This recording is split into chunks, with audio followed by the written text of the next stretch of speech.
සුබ උදෑසනක් වේවා සියලුම දෙනාට. ආශිර්වාදාත්මක සබත් දිනයක් වේවා. අද දිනේ මේ සබත් මෙහෙයට සම්බන්ධ වී සිටින ඔබ සියලු දෙනාම ඊටමත් ආදරයෙන් යේසුස් වහන්සේගේ නාමයෙන් පිළිගනු ලබනවා. ඒ වගේම අද දිනේ අලුතින් අප සමග සහෝදරයෙක් හෝ සහෝදරියක් එකතු වෙනවා නම් ඒ සියලු දෙනාමත් ඊටමත් ආදරයෙන් යේසුස් වහන්සේගේ නාමයෙන් පිළිගනු ලබනවා. අපගේ Bridge to God YouTube channel එක subscribe කරලා නැත්නම් subscribe කරන්න, පහත සඳහන් bell icon එක click කරන්න. එවිට ඔබට පුළුවන් අපගේ සියලු දේව මෙහෙයන් සහ සියලු වැඩසටහන් දැනුම් සැනින් එසැනින් නරඹන්න. ඒ වගේම අපගේ WhatsApp කණ්ඩායම් සමග එකතු වීමේ හැකියාව ඔබට තියෙනවා. පහත සඳහන් description box එකේ ඇති WhatsApp link එක ක්ලික් කිරීම තුලින් ඔබට පුළුවන් අපගේ WhatsApp කණ්ඩායම් සමග එකතු වන්නට. අපි සියලු දෙනාම එක්සිත වෙමින් දෙවියන් වහන්සේගේ පාද පාමුලට යාඥාවෙන් ගමන් කරමු. හලෙලූයා. හලෙලූයා. ශුද්ධ වූ දෙවි පියාණන් වහන්සේ ඔබ වහන්සේට ස්තුතියි කියනවා ස්වාමීනි. ඔබ වහන්සේ ස්වාමීනි අපට මේ දුන්නා වූ සබත් දිනේ නිසා ස්වාමීනි ඊයේ දිනේ සිටම අපව සූදානම් කරගනිමින් ශුද්ධ කොට ස්වාමීනි අපව ශුද්ධ කොට සබත් දිනේ පවත්වන්නට අපට ආශිර්වාද කළ නිසා ඔබට ස්තුති කියනවා ස්වාමීනි. ඒ වගේම ස්වාමීනි අද දිනේ මේ පැමිණ සිටින සියලු දෙනාම ඔබ වහන්සේගේ ශුද්ධ වූ නාමයට කැප කරනවා ස්වාමීනි. කිසිම බාධාවකින් තොරව ස්වාමීනි අද දිනේ මේ සබත් මෙහෙය කරගෙන යන්නට ශුද්ධ කොට පවත්වන්නට ඔබ වහන්සේගේ ආශිර්වාදය අප තුළ නිදහස් කළ මැනව පියාණනි. ස්වාමීනි මේ සබත් මෙහෙය ගෙනෙන්නා වූ දේවදාසයන් ස්වාමීනි ඔබ වහන්සේගේ ශුද්ධ වූ බලයෙන් පූර්ණ කළ මැනව පියාණනි. ඒ වගේම දේව මෙහෙය ස්වාමීනි දේව වචනය ගෙනෙන්නා වූ දේවදාසය ස්වාමීනි ඔබ වහන්සේගේ වචනයම ඔහු හරහා පවසන්නට ස්වාමීනි ඔබ වහන්සේ ඔහුගේ තොලකට මුඛය ආලේප කරමින් ඔහුට ස්වාමීනි ආශිර්වාද කළ මැනව මගේ පියාණනි ඔබ වහන්සේට ස්වාමීනි සියලු දෙනාම යටත් කරනවා ස්වාමීනි කිසිම ආකාරයකින් බාධාවක් නොවි ස්වාමීනි මේ සියල්ල කරගෙන යාමට ඔබ වහන්සේ අප තුළ ඔබ වහන්සේගේ ආශිර්වාදය බලය අනුග්‍රහය නිදහස් කළ මැනව පියාණනි යේසුස් වහන්සේගේ ශුද්ධ වූ රුධිරෙන් ස්වාමීනි අප සියලු දෙනාම වැසෙමින් ඔබ වහන්සේගේ පාද පාමුල අප කැපවෙමින් ස්වාමීනි මේ මොහොත ඔබ වහන්සේට යටත් කර සිටින්නේ නාසරී යේසුස් වහන්සේගේ අතිශුද්ධ වූ බලවත් වූ නාමය නිසාමයි. ආමේන්. Amen, amen, amen, amen. Amen, amen. Amen, amen. Amen, amen. Amen, amen, amen. Amen.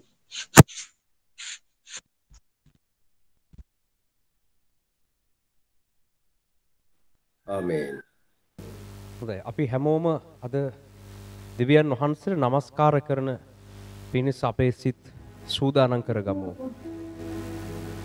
අපි දෙවියන් වහන්සේගේ පාද පාමුලට දැන් ගමන් කරමු. ඔබ වහන්සේගේ මඟ පෙන්වීම උපකාරය අපිට අද ලබා දෙන්න කියලා ඔබගෙන් ඉල්ලා සිටිනවා පියාණන් වහන්සේ. ඔබ වහන්සේ අතගසා මේ සුද්ධ වූ සබත් දිනය තුල ඔබ වහන්සේගේ බලය අත්දකින්නටත් ඔබ වහන්සේගේ මඟ පෙන්වීම ලබා ගැනීමටත් අපිට කරුණාව දක්වන්න කියලා ඉල්ලා සිටිනවා. ඔබට নমස්කාර වේවා. පහුගිය දවසේ निराහාරයෙන් සහ යාඥාවෙන් දේව මෙහෙට සූදානම් වුණ සෑම දේව සේවක සේවිකාවක්ම ඒ වගේම අනෙකුත් සියලු සහෝදර සහෝදරියන් අද සම්බන්ධ වෙන අනෙකුත් අය උදෙසා මැදහත්ව යාඥා කරන්න. මේ වෙලාවේ ලෝකේ විවිධ රටවල් වලින් YouTube හරහා ඒ වගේම Google Meet වලින් දේව මෙහෙට සම්බන්ධ වෙලා ඉන්න සෑම කෙනෙක්වම දෙවියන් වහන්සේට බාර කරලා යාඥා කරන්න. අද දේව මෙහෙට සම්බන්ධ වෙන අනිත් සෑම කෙනෙක්ම ජේසුස් වහන්සේගේ ලේන් වැසී උන්වහන්සේගේ පාමුලට පැමිණෙන්න. ඔබට নমස්කාර වේවා මහෝත්තම දෙවියන් වහන්සේ. ඔබ වහන්සේගේ දිව්‍ය පාද පාමුලට අපි ලං වෙනවා පියාණනි. අපට අත ගැසුව මැනව. ඔබට নমස්කාර වේවා මහෝත්තම දෙවියන් වහන්සේ. নমස්කාර වේවා ස්වාමීන් වහන්සේ. හලෙලූයා හලෙලූයා ඔබට নমස්කාර වේවා ස්වාමීන් වහන්සේ. හලෙලූයා.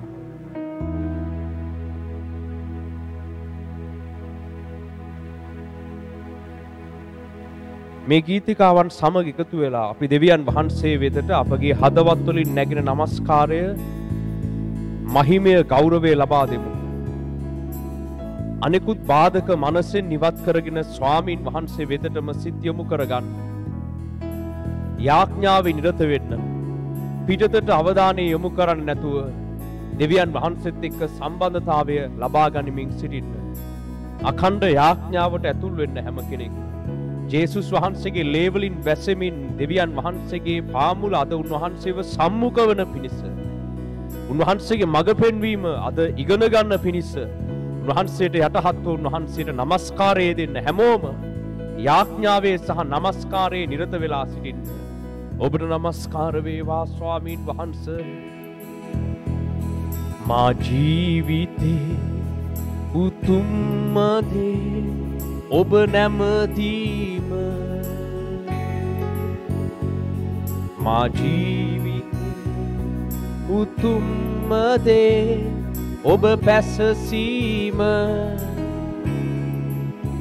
ඔබව නමදීමි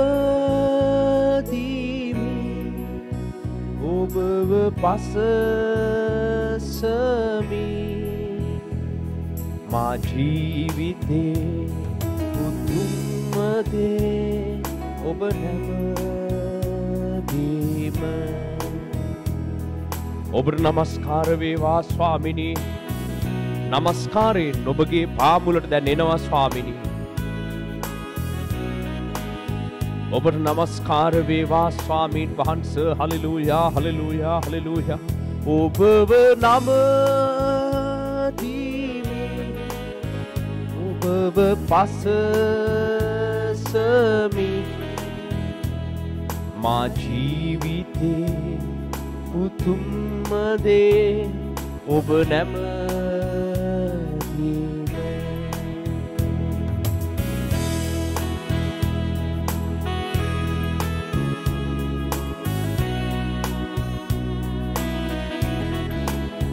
ඔබට නමස්කාර වේවා දෙවියන් වහන්සේ. සියලු මහිමයත් ගෞරවයත් දෙමින් ඔබ වහන්සේගේ පාමුලට එනවා ස්වාමීනි. ඔබට නමස්කාර වේවා නමස්කාර වේවා දෙවියන් වහන්සේ. ඔබට නමස්කාර වේවා ස්වාමීන් වහන්සේ. අබාලේ හාතෙලි හිබෙලි කිටි හිතෙලි හම නලහ තලහ මහතහතෙලි. ඔබට නමස්කාර වේවා නමස්කාර වේවා ස්වාමීන් වහන්සේ. නමස්කාර වේවා නමස්කාර වේවා නමස්කාර වේවා ස්වාමීන් වහන්සේ. ඔබට නමස්කාර වේවා හබාලි හාකා හාතෙලි හිබෙලි කිතෙලි හිමෙනි හිලි තෙලි ලිහ කහ තල හබාලේ හාතෙලි හිබෙලි බෙලිමෙනි කිලික තල හමනල හතෙලි. ඔබගේ පාද පාමුලට පැමිණෙනවා ස්වාමීන් වහන්සේ. ඔබගේ දිව්‍යමය පාද පාමුලට පැමිණෙනවා ස්වාමීන් වහන්සේ. හලෙලූයා. නමස්කාර වේවා නමස්කාර වේවා දෙවියන් වහන්සේ. නමස්කාර වේවා නමස්කාර වේවා. ඔබව නමදීමි ඔබව පසසමි. මා ජීවිතේ උතුම්ම දේ ඔබ නැමදීම.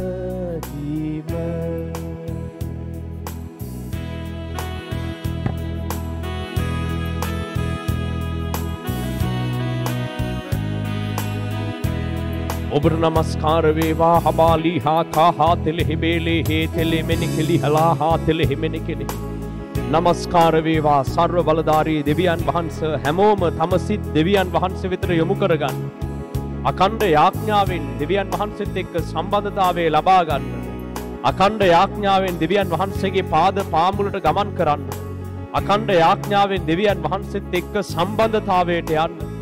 ඔබට නමස්කාර වේවා නමස්කාර වේවා සර්ව බලධාරී දෙවියන් වහන්සේ. ලිබලකට තලහ බහතෙලි හිබිලි බිලි මෙනිකිලි හාතෙලි හබාලි හාතෙලි හිමෙනිකිලි. නමස්කාර වේවා නමස්කාර වේවා දෙවියන් වහන්සේ. අපි ඔබ වහන්සේත් එක්ක සම්බන්ධ කරගන්න. මේ වෙලාවේ දෙවියන් වහන්සේ අපිත් එක්ක සම්බන්ධ වන පිණිස හැමෝම සිත් යොමු කරගන්න. එකමුතු කමින් හැමෝම එක අරමුණකින් යාඥා වේදෙන්න. මේ වෙලාවේ දෙවියන් වහන්සේගේ අභිමුඛය ඔබ සියලු දෙනා කෙරෙහි ප්‍රකාශ වන පිණිස සියලුම දෙනා යාඥාවේ එකමුතුව යෙදී සිටින්න. වෙන දේවල් වලට සිත් යොමු කරන්න එපා. ඔබ සියලු දෙනාගේ එකමුතු යාඥාව තුල ශුද්ධාත්මයන් වහන්සේ ඔබ හැම කෙනෙක් තුලම ක්‍රියා කරන්න පටන් ගන්නවා. එම නිසා පිටතට අවධානය දෙන්න නැතුව හැමෝම එක සිතකින් යාඥා වේදෙන්න. දැන් ශුද්ධාත්මයන් වහන්සේ අප කෙරෙහි පහළ වී අප කෙරෙහි ප්‍රකාශ වී උන්වහන්සේගේ මඟ පෙන්වීම ලබා දෙන පිණිස හැමෝම එක්සිත යාඥාවේ යෙදෙන්න. වෙන කිසිදු අරමුණක් මනසේ තියාගන්න නැතුව දෙවියන් වහන්සේට මුළු ආත්මයෙන් নমස්කාර කරන්න. සියලු අසුද්ධ අන්ධකාර ආත්මවල බලය ජේසුස් වහන්සේගේ නාමයෙන් ඉවත් කරනවා. මේ කාලයට බාධා පමුණුවන සියලුම අන්ධකාර අධිපතීන්ගේ බලය ජේසුස් වහන්සේගේ නාමයෙන් පහකොට දැන් ඔබ වහන්සේගේ අතට බාර වෙනවා පියාණනි. ඔබ වහන්සේ අත ගැසුව මැනව මේ කෙනෙක්ගෙනා තුල ක්‍රියා කළ මැනව ස්වාමිනි. මේ নমස්කාරයේ මැද්දේ ඔබ වහන්සේ මේ අයට කතා කළ මැනව පියාණන් වහන්සේ. ඔබට নমස්කාර වේවා ස්වාමීන් වහන්සේ. ඔබට নমස්කාර වේවා ස්වාමීන් වහන්සේ. හලෙලූයා හලෙලූයා හලෙලූයා ස්වාමීන් වහන්සේ. නමස්කාර වේවා නමස්කාර වේවා නමස්කාර වේවා. මා ජීවිතේ උතුම්ම දේ ඔබේ ප්‍රේමයයි. මා ජීවිතේ උතුම්ම දේ ඔබේ සේවයයි. ඔබට ප්‍රේමය කරමි. ඔබට සේවය කරමි. මා ජීවිතේ උතුම්ම දේ ඔබේ සේවයයි. මා ජීවිතේ උතුම්ම දේ ඔබේ සේවයයි.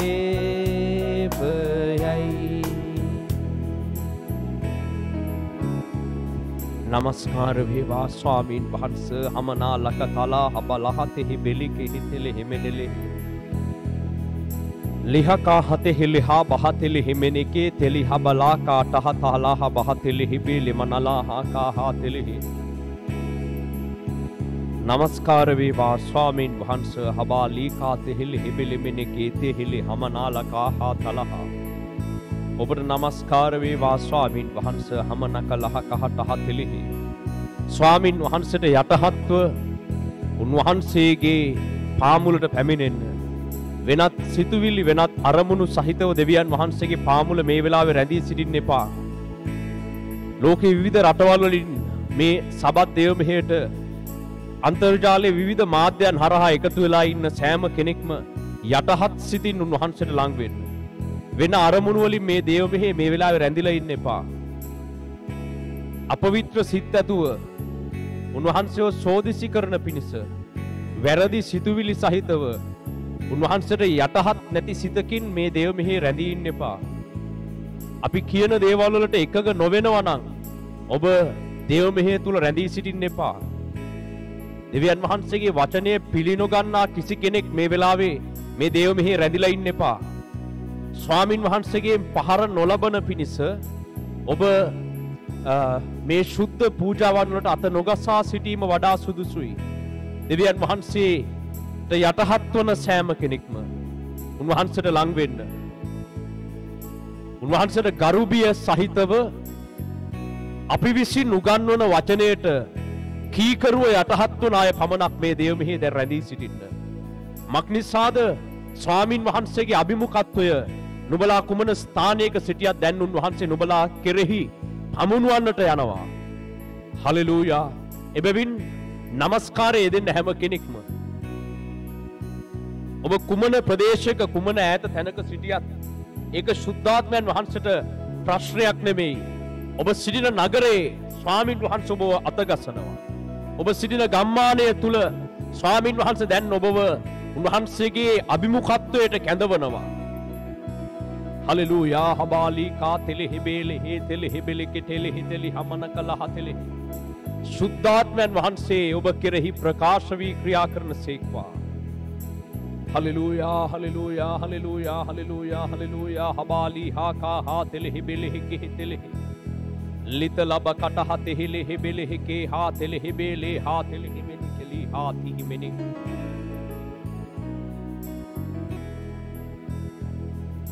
Vadin Shuddha Atmeni Pamula Masitin Nemi Purvanu Manabalaye Oba Matula Randinata Din Shuddha Atmeni Oba Pamula Masitin Nemi Purvanu Manabalaye Oba Matula Randinata Jeevanadiya O bhai Nosidena hulpathai Sanasum karut O bhai Raja karanu maine Jeevanadiya O bhai Nosidena ulpathai Sanasum karut O bhai Raja karanu maine Vadin Shuddha Atmeni Oba pamula masitin nemi Purvanu manabalaye Oba matula randinata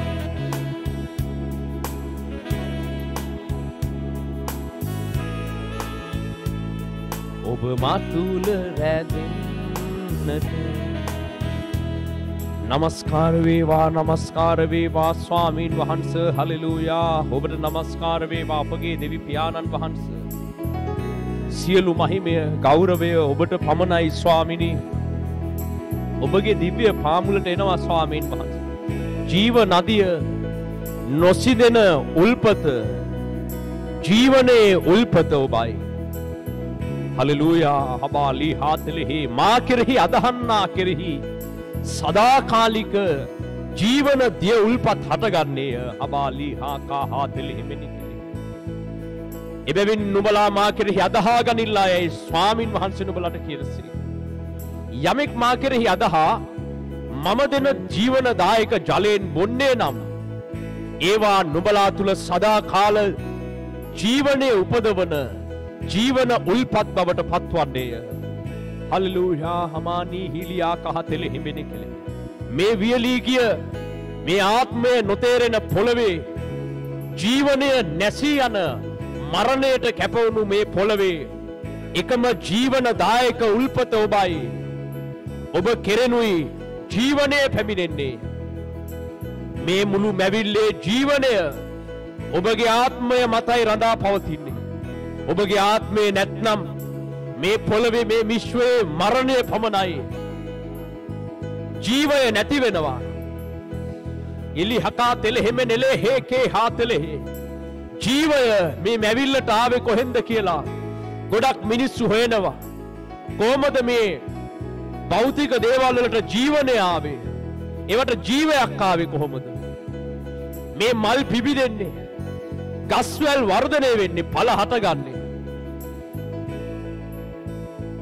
සත්වයෙක් බිහි වෙන්නේ මවකුගේ කුසේ ඇට සෑදෙන්නේ කෙසේද දරුවෙකු බිහි වෙන්නේ කෙසේද ජීවය පැමිණෙන්නේ කොහෙන්ද ජීවය බිහි වෙන්නේ කොහෙන්දයි බොහෝ මිනිසයන් තම නුවණ වෙහෙසවා හොයනවා ස්වාමින් වහන්සේ කියන්නේ කුමක් ජීවනයේ පැමිණෙන්නේ කොහෙන්ද ඉබලහ කහ තෙල හෙබෙලිහා ජීවනයේ උල්පත නම් කුමක්ද ස්වාමින් වහන්සේගේ ආත්මය ස්වාමින් වහන්සේගේ ආත්මය නොමැතිව ජීවනයක් තිබෙනවද ජීවයක් තිබෙනවද සියල්ල මැරෙනවා සියල්ල අප්‍රාණික වෙනවා මුළු මැවිල්ල පවා මිය යනවා මුළු මැවිල්ල පවා මැටි ගොඩක් බවට පත් වෙනවා ඒ මැටි ගොඩට පණ දෙන්නේ කවුද ජීවනදායක ආත්මයන් වහන්සේ එමාත්මයන් වහන්සේ දැන් නුඹලාව ස්පර්ශ කරනවා පසුබට වෙලා වැටිලා සිටින මිනිස්සෙනි සවිය ලබා පන්න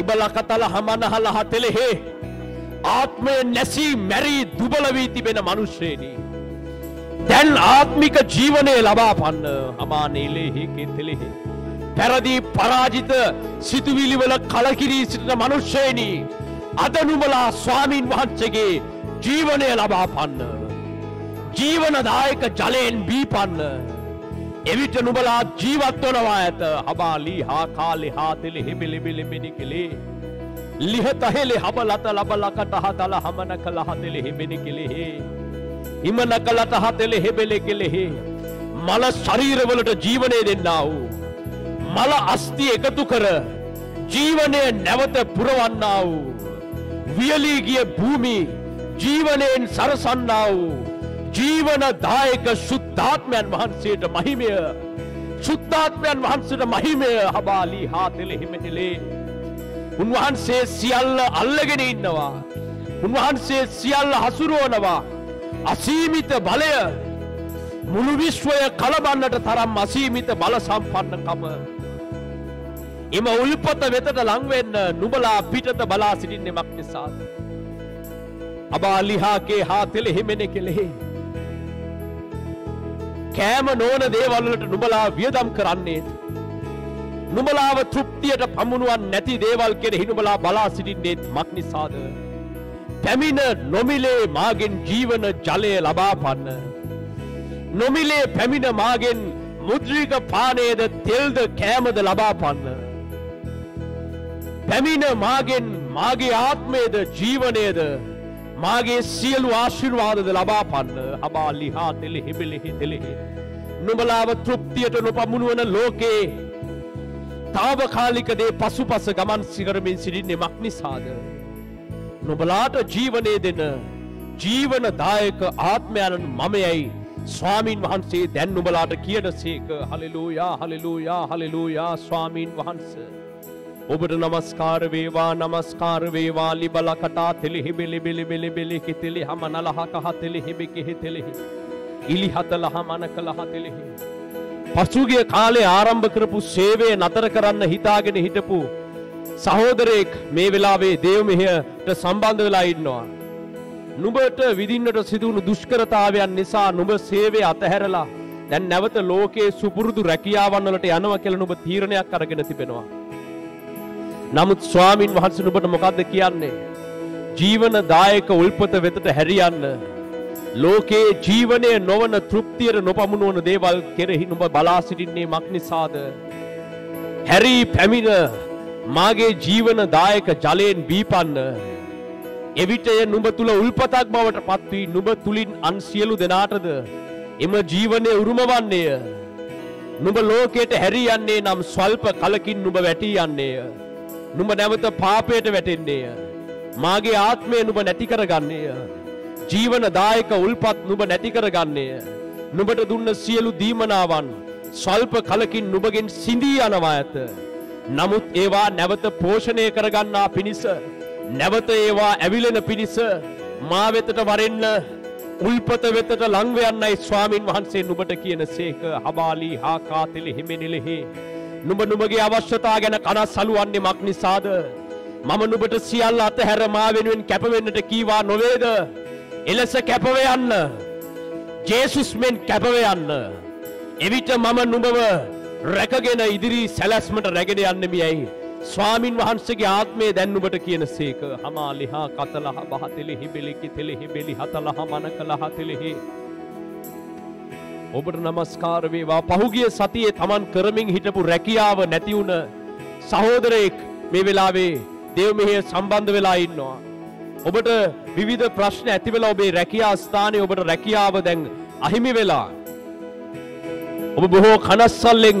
සිටිනවා දැන් ජීවත් වෙන්නේ කොහොමද දැන් මට ආදායමක් කොහෙන්ද මට අවශ්‍ය කරන දේවල් ලැබෙන්නේ කොහෙන්ද කියලා නුඹ කනස්සලු වෙනවා මාගේ පුත්‍රය මේ පොළවේද නුඹගේද සැපයුම් කරු මා බව නුඹ දන්නේ නැද්ද බලව මම නුඹ රැකියාව කළ කාලයට වඩා යහපත් ලෙස නුඹට අවශ්‍ය දේ සපයා දෙන්නෙමි නුඹට විවේක ගන්නා පිණිසත් නුඹට මා ගැන හදාරා මා වෙතට ලංවන පිණිසත් මේ කාලය නුඹට වෙන් කර දුනිවියයි ස්වාමීන් වහන්සේ නුඹට කියනසේක මම නොදන්න නුඹගේ ජීවිතයේ කිසිවක් සිදුවනවාද?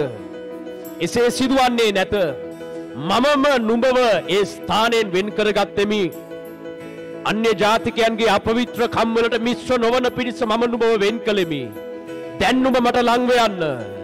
ස්වල්ප කලකින් නැවත මම නුඹව උසස් කරන්නෙමි. නුඹව පාගා දැමූ මනුෂ්‍යයන් ඉදිරියේ මම නුඹව ඉහළට ඔසවා පෙන්වන්නෙමි. දැන් නුඹ මා ඉදිරියේ විවේක ගනින්න. මාගේ මුහුණ සොයා මාගේ වචනය ඉගෙන ගනින්න.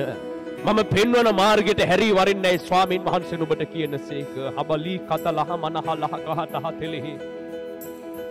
ඉලි හතලිබ කතහ තෙලෙහි මෙනි කෙලෙහි. තමන්ගේ නිවස මේ මාසය ඉදිරි කාලය ඇතුළත සින්න වෙන්නට යන සහෝදරියක් දැන් දේව මෙහෙට සම්බන්ධ වෙලා ඉන්නවා. නුඹ බොහෝ කාලයක් යාඥා කරලා නමුත් දැන් නුඹගේ නිවස නුඹට නැති වෙන්න යන්නේ. නුඹ පොලියට ගත්ත තැන් වලින් දැන් නුඹේ නිවස සින්න කරගෙන නුඹට පාරට බහින්න සිදු වෙලා තිබෙන නුඹට යන්න ස්ථානයක් නැහැ. නුඹගේ අනිකුත් පවුල් වලිනුත් නුඹව ඒ නිවෙස් වලට පිළිගන්න සූදානමක් නැහැ. නුඹ දැඩි දුෂ්කරතාවයකට දැන් සිරවී සිටිනවා. නමුත් ස්වාමීන් වහන්සේ නුඹට කියන්නේ කුමක්ද? මාගේ දියණිය නුඹ කනස්සලුවන්නේ මක් නිසාද? මම නුඹගේ සැපයුම් කරු බව නුඹ දන්නේ නැද්ද? නුඹට එක් ස්ථානයක් අහිමි වන විට මම නුඹට ජීවත් වෙන්නට සුදුසු ස්ථානයේ නැවත පිළිවෙල කරමි. දැනටමත් සූදානම් කළෙමි. එබැවින් මාගේ දියණිය ශක්තිමත්ව නිශ්චලව යන්න. මම නුඹව රැකගන්නෙමි. ඒ ස්වාමීන් වහන්සේ නුඹට කියනසේක. නුඹ මට අකීකරු වී මා විසින් නුඹට කරන්නට එපා කියපු දේවල් නුඹගේ කැමැත්ත පරිදි කළ බැවින් අද නුඹ වැටී සිටින්නීය. නමුත් බලව මම පැරණි වරද අමතක කර නැවත නුඹව නගා සිටුවන දෙවියන් වහන්සේ බව නුඹටත් නුඹවට සිටින අනෙකුත් සියලු දෙනාටත් පෙන්වන්නෙමි. එවිට විපත්ති දවසේ නුඹට පිහිට වූ බැවින් නුඹ මට ගෞරව කරනවා ඇත. ඒ සිදුවීම තුලින් තව බොහෝ දෙනෙක් මා කෙරෙහි අදහා ගන්නට සලස්වන්නේ මේ ස්වාමින් වහන්සේ නුඹට කියනසේක. එබැවින් දෙවියන් වහන්සේට ලං වෙන්න. මේ වෙලාවේ ඔබ කුමන ස්ථානයක සිටියත් දෙවියන් වහන්සේගේ ආත්මය ඔබව විමසනවා.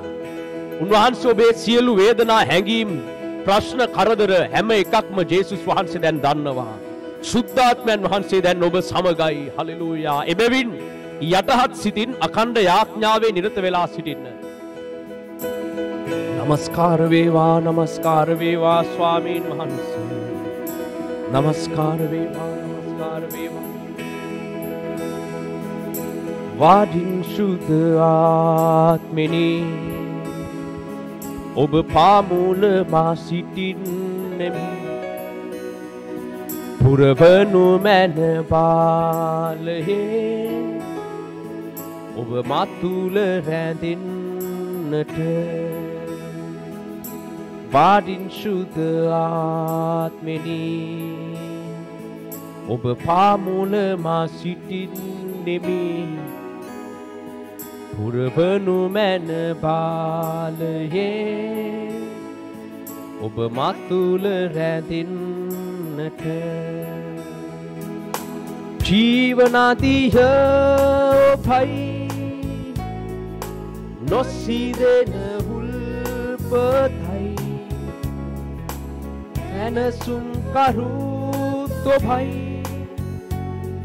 රජ කරනු මැනේ.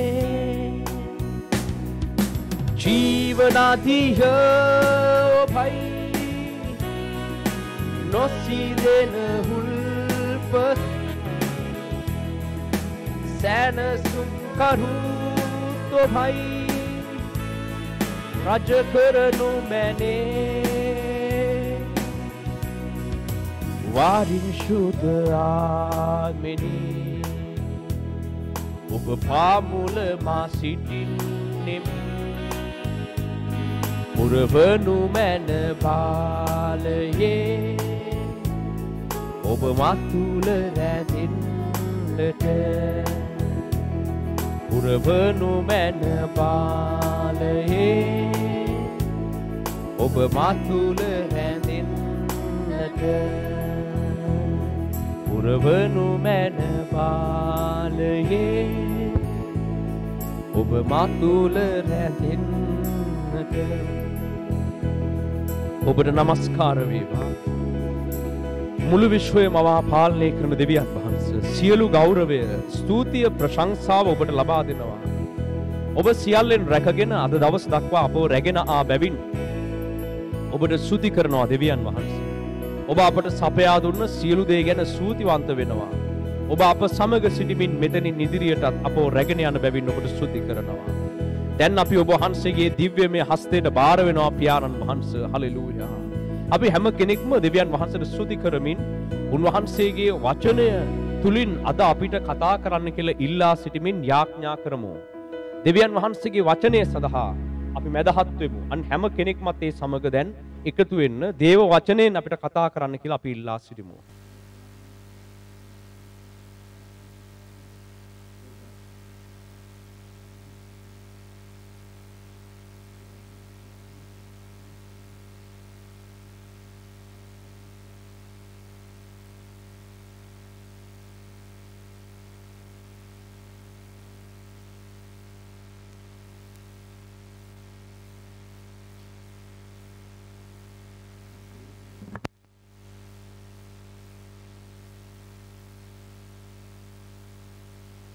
අපි දෙවියන් වහන්සේගේ පණිවිඩය වෙතට අපේ සිත් යොමු කරමු. සුපුරුදු විදිහට ඔබට ඉදිරි සතියේදීත් ශ්‍රී ලංකා වෙලාවෙන් පාන්දර 4ට පැවැත්වෙන පිබිදීමේ යාඥාවට එකතු වෙන්න පුළුවන්. ඒකට තාම සම්බන්ධ වෙන්න බැරි වුණ කෙනෙක් ඉන්නවා නම් WhatsApp වලින් ඔබගේ අවශ්‍යතාවය කියලා මැසේජ් එකක් දාන්න. සිකුරාදාට අපි පවත්වන निराहार දේව මෙහෙය පැවැත්වෙනවා. ඒකට සම්බන්ධ වෙන්න කියලා උපදෙස් ලැබිලා තියෙන හැම කෙනෙක්ම ඒකට එකතු වෙන්න. අනෙක් සියලු දෙනාටමත් අපිත් එක්ක निराहार දවසේ දේව මෙහෙට එකතු වෙන්න පුළුවන්. සිකුරාදා උදෑසන 7:00ට සහ හවස 3න් පසුව YouTube වලින් ඔබට එකතු වෙන්න පුළුවන්. සෙනසුරාදා අද දවසේ මේ සබත් දේව මෙහෙය පැවැත්වෙනවා. ශ්‍රී ලංකා වෙලාවෙන් හවස 3න් පස්සේ ලෝකේ ඕනම රටක ඉඳගෙන YouTube වලින් දේව මෙහෙට සම්බන්ධ වීමේ හැකියාව තිබෙනවා.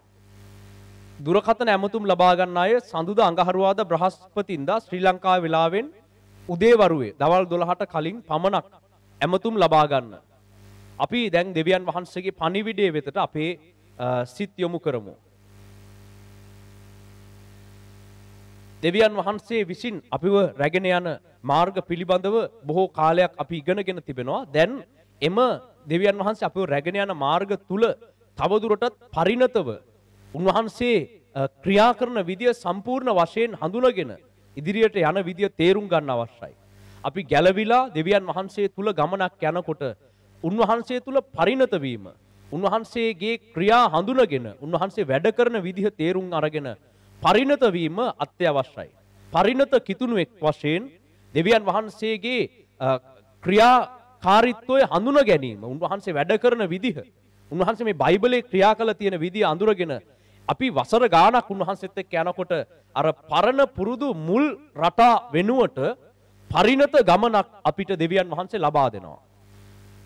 යමෙක් මුලින්ම දෙවියන් වහන්සේ තුලට පැමිණීම විටදී ඒ සිදුවෙන ක්‍රියාවන්, ඔහු අත්දකින දේවල් සහ කාලයක් දෙවියන් වහන්සේ තුල යමෙක් වර්ධනය වන විට දෙවියන් වහන්සේ ඔහුත් එක්ක ක්‍රියා කරන විදිහ අතර ලොකු වෙනසක් තිබෙනවා. දැන් මේ වෙනස වටහා ගන්න බැරි වුණාම මුල් කාලේ තිබෙන අත්දැකීම් අනුව දෙවියන් වහන්සේගේ ක්‍රියාවන් මනින්න ගිහිල්ලා මිනිසයන් අධෛර්යයටපත් වෙනවා. ඒ වගේම ඔවුන් පසුබට වෙනවා. ඔවුන් දෙවියන් වහන්සේගෙන් ප්‍රශ්න කරන්න පටන් ගන්නවා. ඇයි මුල් කාලේ මෙහෙම කරලා දැන් මෙහෙම වෙන්නේ නැත්තේ? ඇයි ඔබතුමා ඉස්සර මේ විදිහට කළා? ඇයි දැන් ඔබ වහන්සේ මෙහෙම කරන්නේ නැත්තේ කියලා මිනිස්සු විවිධ ප්‍රශ්න අහනවා. ඔය ප්‍රශ්න ඔක්කොටම හේතුව දෙවියන් වහන්සේ කාලයක් තිස්සේ මිනිස්සෙක්ව එකම රටාවකට රැගෙන යන්නේ නැති බව තේරුම් නොගැනීම. හැමදේම අපිව පොඩි අය වගේ එකම ක්‍රමයකට දෙවියන් වහන්සේ ගෙනියන්නේ නැහැ. කාලයත් සමග පරිණත ගමනකට උන්වහන්සේ අපිව කැඳවනවා. එලෙස උන්වහන්සේ බයිබලයේ එකිනෙක කෙනාව පරිණත තත්ත්වවලට ඉහළ මට්ටම් වලට කැඳවපු ආකාරය අපි බලමු. ඒ වගේම ඒ තුලින් මුල් කාලේ දෙවියන් වහන්සේ අපිත් එක්ක ක්‍රියා කරපු විදිහත් ටිකෙන් ටික පරිණත වෙද්දි දැන් ඔබත් එක්ක ස්වාමින් වහන්සේ ක්‍රියා කරනවා ඇත්තේ කොයි විදිහට කියන එකත් වටහා ගැනීමට කටයුතු කරන්න ඕන. උදාහරණයක් විදිහට මෝසෙස්ට දෙවියන් වහන්සේ මුල්ම වතාවට ප්‍රකාශ වුණේ කොහොමද? ගිනි ගන්න පඳුරක් මැද්දෙන් ප්‍රකාශ වෙලා දෙවියන් වහන්සේ මෝසෙස් විසින් කළ යුතු කාර්යභාරය කිව්වා. ඒක විස්තර වෙනවා නික්මයාම පොතේ 20 වෙනි පරිච්ඡේදයේ. මෝසෙස් ඒ වෙලාවේ කිසිම ක්‍රියාවක් කළේ නැහැ. මෝසෙස් निराහාරයක හිටියේ නැහැ. මෝසෙස් තමන්ගේ රැකියාවේ එළු බැටළුවන් බලා ගැනීමේ රැකියාවේ යෙදিলা හිටියා. කන්දට පැමිණිලා ඒ එළුවන්ට කෑම දෙන්න තමයි කන්දට ආවේ. එහෙම නැතුව දෙවියන් වහන්සේව මුණ ගැහෙන්න සූදානමක් හෝ निराහාරයක් හෝ ඒ උදෙසා වෙන්වීමක් ඒ මුකුත් තිබුණේ නැහැ. ඔහු තමන්ගේ අනිකුත් වැඩ කර කර ඉන්න අතරේ කන්දට ආවම පඳුරක් ගිනි ගනිමින් තිබුණා. ඒ දෙස බලන්න ගියාම දෙවියන් වහන්සේ උට ප්‍රකාශ වුණ කතාව විස්තර වෙනවා නික්මයාම පොතේ 3 වෙනි පරිච්ඡේදයේ 1 සිට 5 දක්වා. අපි මේ කොටස දැන් කියවමු.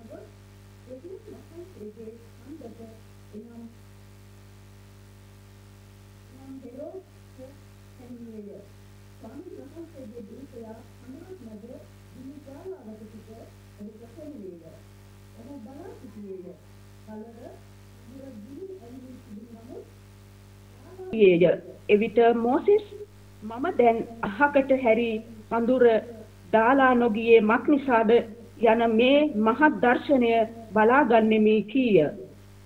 ඔහු බලන පිණිස හැරි යන බව ස්වාමින් වහන්සේ දුටු කල දෙවියන් වහන්සේ පඳුර මැද්දෙන් මෝසෙස් කියා ඔහුට හඬ ගැසූ සේක. මම මෙහි යයි ඔහු කීවේය. උන්වහන්සේ කතා කොට මෙතනට ලන් නොවව නුඹේ පාදවලින් නුඹේ වහන් ගලවව මත් නිසාදයි නුඹ සිටින ස්ථානය සුද්ධ භූමියක් යයි කීසේක. හරි.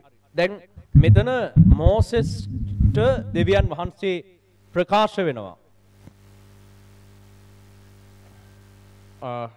බයිබලයේ කියවල ඉවරුණා මයික් එක ඔෆ් කරගන්න. දෙවියන් වහන්සේ මෝසෙස්ට ප්‍රකාශ වෙනවා කොහොමද? ගිනි පඳුරක් මැද්දෙන් උන්වහන්සේ ප්‍රකාශ වෙලා කළ යුතු දේ මෝසෙස්ට කියන අවස්ථාව තමයි මේ විස්තර වෙන්නේ. මේ ගින්න මොකද්ද කියලා බලන්න මෝසෙස් පඳුර වෙතට ලං වෙන්න හදද්දී දෙවියන් වහන්සේ කියන මෙතෙන්ට ලං වෙන්න එපා. නුඹේ පාදවලින් වහන් ගලව ගන්න. මේක සුද්ධ ස්ථානයක්. ඊට පස්සේ ඔබ මේ පරිච්ඡේදයේ 5 කියවගෙන ගියොත් ඒක විස්තර වෙනවා. උන්වහන්සේ තමන්ව හඳුන්වලා දෙනවා මෝසෙස්ට. ඒ වගේම ඉන් පසුව මෝසෙස් විසින් කළ යුතු කාර්ය ඔහුට පහදලා දෙනවා. නුඹ යන්න ඕන මිසරේ වේදනා පීඩා විඳින මාගේ ජනතාව වෙතට ගිහිල්ලා ඔවුන්ව කැඳවගෙන එන්න ඕන පිටතට කියන ඒ කළ යුතු කාර්ය මේ වෙලාවේ දෙවියන් වහන්සේ මෝසෙස්ට පහදලා දෙනවා. හැබැයි මේ පණිවිඩය ලබා ගන්න මෝසෙස් निराහාරව සිටියේ නැහැ. මෝසෙස් මේ පණිවිඩය දෙවියන් වහන්සේ ප්‍රකාශ වෙලා නිකම්ම දෙවියන් වහන්සේ මෝසෙස්ට කිව්වා. මෝසෙස් තමන්ගේ ජොබ් එක කරගෙන ඉන්න අතරේ වැඩ කරමින් ඉන්න අතරේ දෙවියන් වහන්සේ ප්‍රකාශ වෙලා කරන්න අවශ්‍ය දේ කිව්වා. කවුද කියලා හඳුන්වලා දුන්නා. ඊළඟට කරන්න තියෙන මොනවද කියලා තේරුම් කළා. මෝසෙස්ගේ කිසිම ක්‍රියාවක් මේ වෙලාවේ අපි දකින්නේ නැහැ. මෝසෙස්ට දෙවියන් වහන්සේගේ හඬ ඇසීම සඳහා අමුතු දෙයක් කරන්න ඕන උන්නේ නැහැ. දෙවියන් වහන්සේ ප්‍රකාශ වෙලා මෝසෙස් ඉන්න තත්වය යටතේ ඔහුට කතා කළා. හැබැයි මීට පසුව අපි දකිනවා නැවතත් දෙවියන් වහන්සේ මෝසෙස්ට මඟ පෙන්වනවා මීළඟට කරන්න ඕන දේවල් සම්බන්ධයෙන් නික්මයාම පොත ඉදිරියට කියවගෙන යද්දී ඊශ්‍රායල් ජාතිය මීළඟට රැගෙන යා යුතු මාර්ගය දෙවියන් වහන්සේ මෝසෙස්ට කියලා දෙනවා. නමුත් මීළඟ අවස්ථාවල මෝසෙස්ට දෙවියන් වහන්සේගේ හඬ ඇහිීම සඳහා निराහාර යාඥාවන් වල නිරත වෙන්න සිදු වුණා. දැන් දෙවියන් වහන්සේත් එක්ක මේ ගමන පටන්ගෙන කාලයක් ගිහිල්ලා ඉන් පසුව දෙවියන් වහන්සේ නිකම් ප්‍රකාශ වී මෝසෙස් විසින් කළ යුතු දේ මෝසෙස්ට කිව්වේ නැහැ. ඊළඟට උන්වහන්සේ මෝසෙස්ව කැඳවනු ලැබුවා කන්දට निराहारेන් සහ යාඥාවෙන් යුක්තව උන්වහන්සේගේ පාමුල රැඳී සිටින පිණිස. නික්මයාම පොතේ 24 වෙනි පරිච්ඡේදයේ 15 සිට 18 දක්වා මේක විස්තර වෙනවා. මීළඟ අවස්ථාවන් වල මෝසෙස් කොහොමද දෙවියන් වහන්සේගේ හඬ ඇහුවේ? නිකන් ඉන්නකොට දෙවියන් වහන්සේ ඇවිල්ලා හඬෙන් කතා කරලා එහෙම නැත්නම් සිහිනයක් පෙන්නලා දර්ශනයක් පෙන්නලා නැවත ගිනි ගන්න පඳුරක් පෙන්නලා නැවත මෝසෙස්ට කැමති විදිහකට ඉන්න දීලා මෝසෙස් තමන්ගේ ජොබ් එක කරගෙන ඉන්න අතරේ දෙවියන් වහන්සේ මෝසෙස්ට කතා කරාද? එහෙම කතා කළේ නැහැ. ඒකට හේතුව දැන් මෝසෙස් ඊට වඩා පරිණත තත්වයකට ළඟා වෙලා ඊළඟ සැලසුම් හඳුනා ගැනීම සඳහා ගමන් කළ යුතු මාර්ගය ඊට වඩා වෙනස්.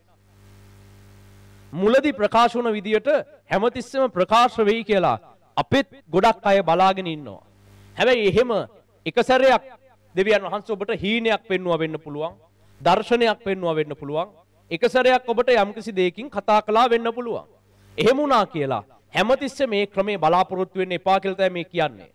මෝසෙස් එහෙම බලාපොරොත්තු වුනේ නැහැ. මෝසෙස් ඊළඟ පියවර වලට ලං වෙලා තමයි දෙවියන් වහන්සේත් එක්ක ඊළඟට කතා කළේ.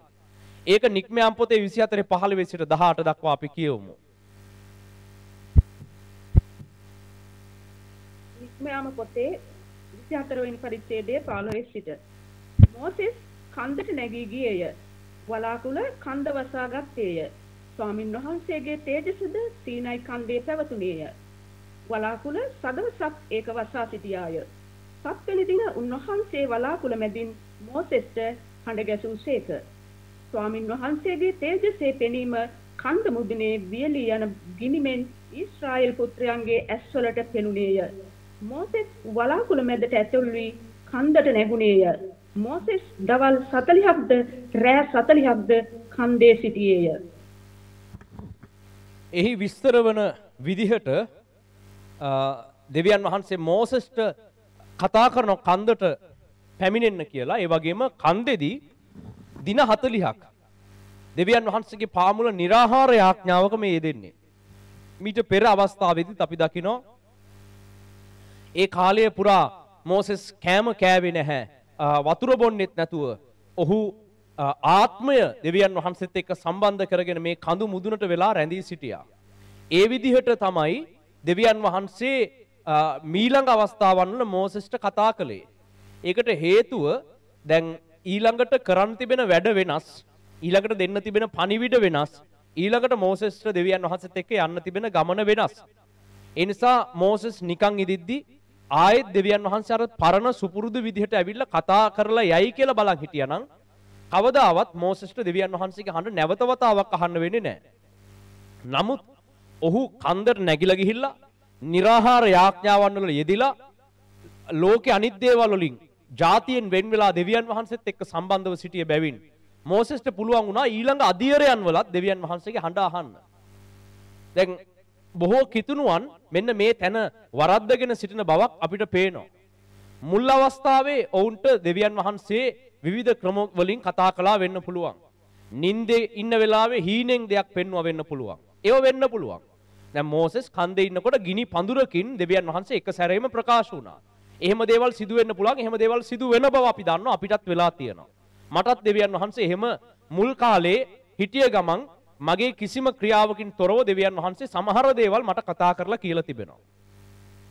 හැබැයි දැනුත් මම බලන් හිටියොත් නෑ දෙවියන් වහන්සේ එදා කිව්වා වගේ අදත් මන් නිකන් මගේ ජොබ් එකක් කරගෙන මගේ වැඩක් කරගෙන ඉන්න අතරේ දෙවියන් වහන්සේ ඕන්නම් මොන හරි කියන්න තියෙනවා නම් ඉතින් දෙවියන් වහන්සේට ඕන කියන්නේ ඒක ඕන්නම් කියයි කියලා හිටියොත් කවදාවත් මට දෙවියන් වහන්සේගේ හඬ මඟ පෙන්වීම නැවත වතාවක් අහන්න වෙන්නේ නැහැ. මෝසෙස් ඒක තේරුම්ගෙන ඊළඟ අවස්ථාවන් වල දෙවියන් වහන්සේට කතා කිරීම සඳහා කන්දට निराहाරයෙන් නැගිලා ගියා. බොහෝ අය මේ කාලේ කිතුණුවන් මෙන්න මේ ස්ථානයේ රැවටීමක සහ වැරදීමක සිටින නිසා පසු කාලීනව ඔවුන් ලොකු ප්‍රශ්න වලට මැදි වෙනවා. ඒ වගේම වැරදි මඟ පෙන්වීම, වැරදි අදහස් ඔවුන් හිතන දෙවියන් වහන්සේ දීපු දේවල් කියලා. මුල්ම අවදියේ ඔබ ගැලවීමට ආව මුල්ම කාලේ සේවයට ආව මුල්ම කාලේ දෙවියන් වහන්සේ සමහර විට හීනයක් පෙන්වුවා ඒකෙන් මග පෙන්වීමක් දුන්නා වෙන්න පුළුවන්. හැබැයි දැන් ඔබ ගැලවීම ලැබලා අවුරුදු 7ක් 8ක් 10ක් 15ක් වෙනකොට ආයේ බොහෝ දුරට දෙවියන් වහන්සේ සිහින පෙන්න ඒ එක එක හිටිය ගමන් කතා කර අර හාස්කමින් එක සැරේම ඔයාට ඕන දෙයක් කර ඉන්නකොට දෙවියන් වහන්සේ ඇවිල්ලා කතා කරලා කියලා යන්නේ නැහැ. එහෙම සිදු වෙනවා ඊටාම දුර්වලවයි. එහෙම වෙන්නේ නැහැ මේ ලියවිල්ල බලද්දී අපිට පේන්නේ එහෙමයි. දැන් ඔබ දෙවියන් වහන්සේගේ හඬ අහනවා නම් ඔබට ඒ සඳහා දැඩි කැපවීමක් තියෙන්න ඕන. විශාල වෙන්වීමක් තියෙන්න ඕන. निराहार යාඥාවන් වල රැඳී ඉන්න ඕන. දෙවියන් වහන්සේ සමග පැය ගණන් හුදකලා වුණ ජීවන රටාවක් ඔබට තිබෙන්න අවශ්‍යයි. එහෙම වුණොත් විතරයි දැන් ඔබට දෙවියන් වහන්සේගේ හඬ අහන්න පුළුවන් වෙන්නේ. ඒක මටත් එහෙමයි. දැන් මමත් ගොඩාක් වෙලා දෙවියන් වහන්සේගේ පාමුල යාඥාවන් වල සතිපතා निराहार යාඥාවන් වල රැඳිලා හිටියේ නැත්තම් මට දෙවියන් වහන්සේගේ පණිවිඩය මොකද්ද කියලා හිතා ගන්න බැරි වෙනවා. හොයා ගන්න බැරි වෙනවා.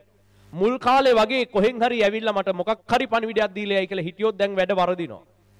දැන් ගොඩක් සිස්ටර්ස්ලාට බ්‍රදර්ස්ලාට මේ දේ සිදු වෙලා තිබෙනවා. ඔවුන් හිතනවා ඒ දවස්වල දර්ශනයෙන් දේවල් කිව්වා. ඒ දවස්වල මගේ හිතට ටකස් ගාලා කතා කළා මං නිකන් මල් හිටෝ ඉන්නකොට. මම බස් එකේ යන ගමන් දෙවියන් වහන්සේ එක සැරේම මගේ මනසට කතා කරා. මටත් එහෙම වෙලා තියෙනවා. හැබැයි ඒ ක්‍රමයට දැන් මම දැන් බලාපොරොත්තු වුණොත් කවදාවත් දෙවියන් වහන්සේගේ හඬ ඇහෙන්නේ නැහැ.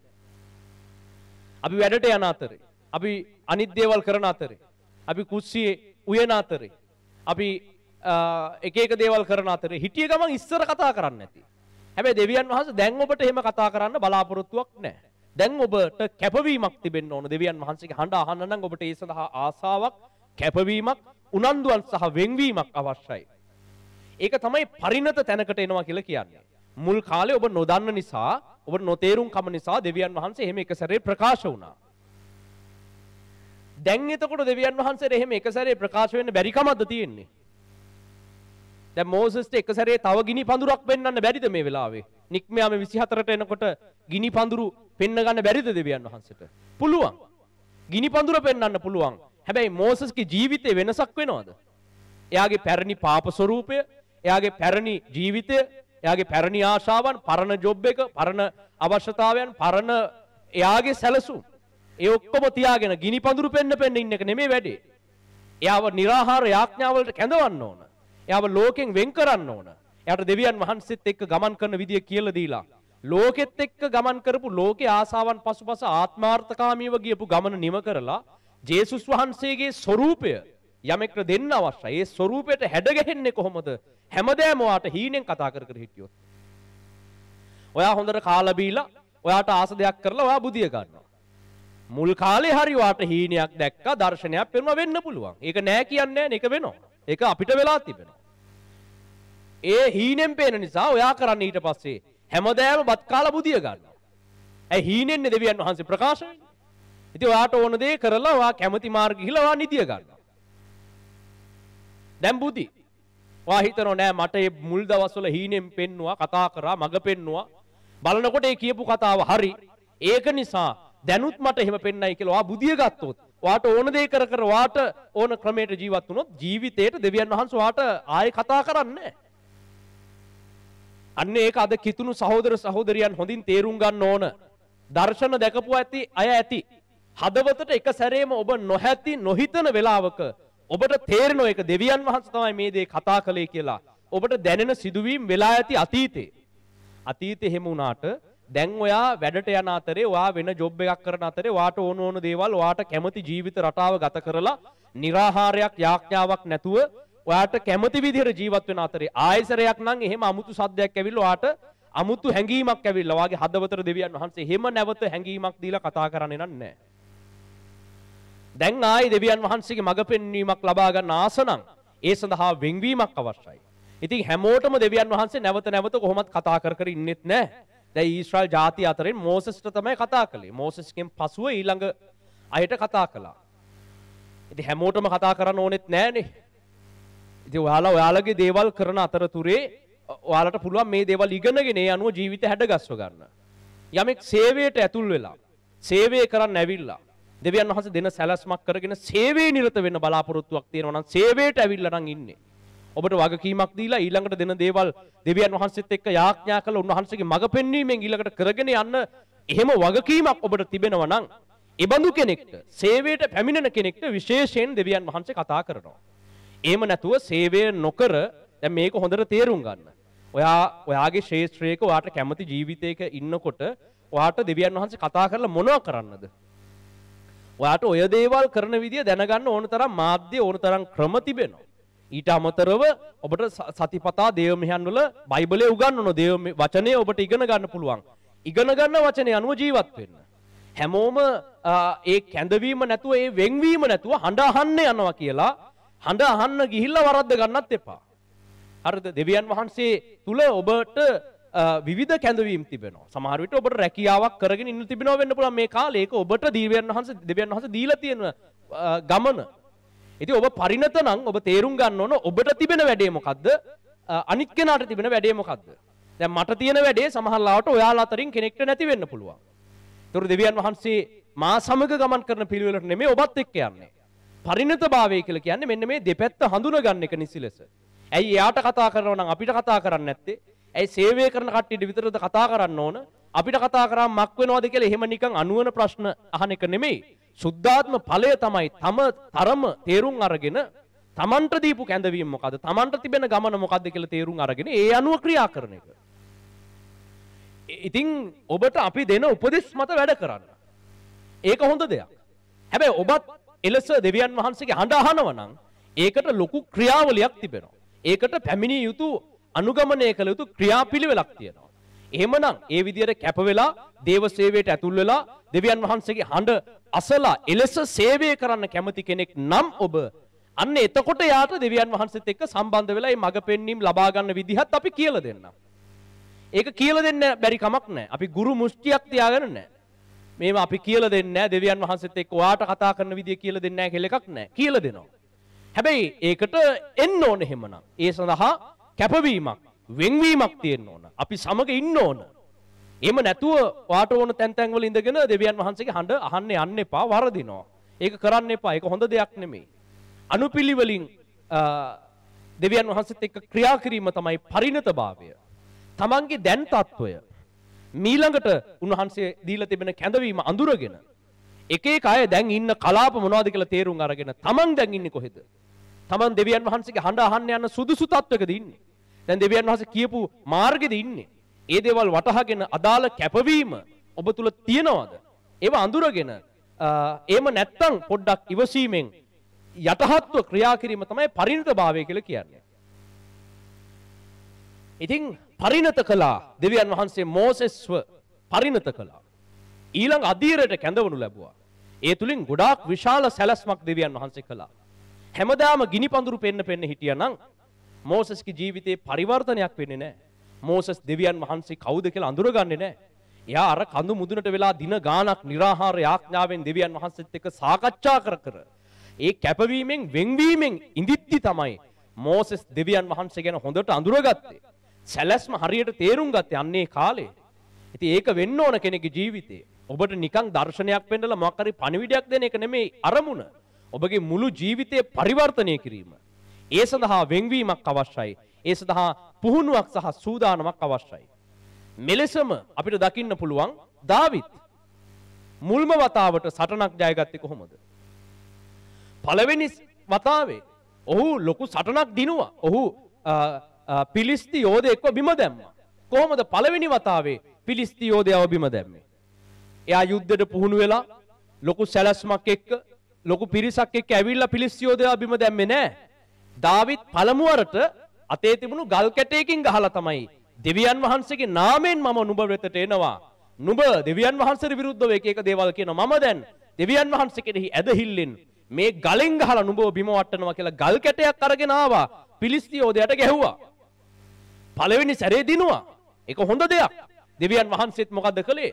දාවිත් සමග දෙවියන් වහන්සේ සිටින බව පෙන්වන පිණිස ඒ මුල් වතාවේ දාවිත් ඊතරම් පරිණත නැහැ.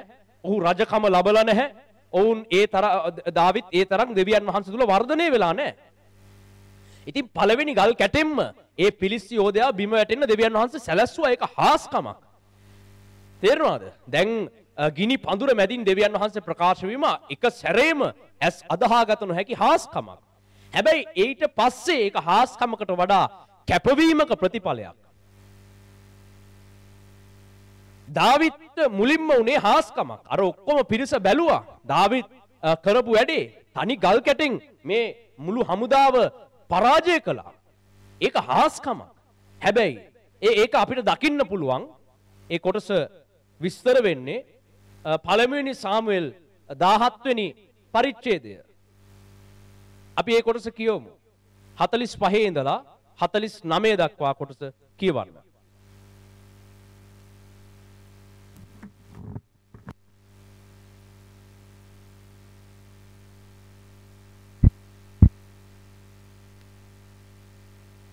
තෝ කඩුවක්ද හෙල්ලයක්ද කුඩා හෙල්ලයක්ද රැගෙන මා ළඟට එන්නේහිය. මම වනාහි තා නින්දා කළ ඊශ්‍රායෙල් සමුදාවල දෙවි වූ සේනාවල ස්වාමින් වහන්සේගේ නාමයෙන් තා ළඟට එමි. අද දවසේ ස්වාමින් වහන්සේ තා මා අතට පාවා දෙනසේක.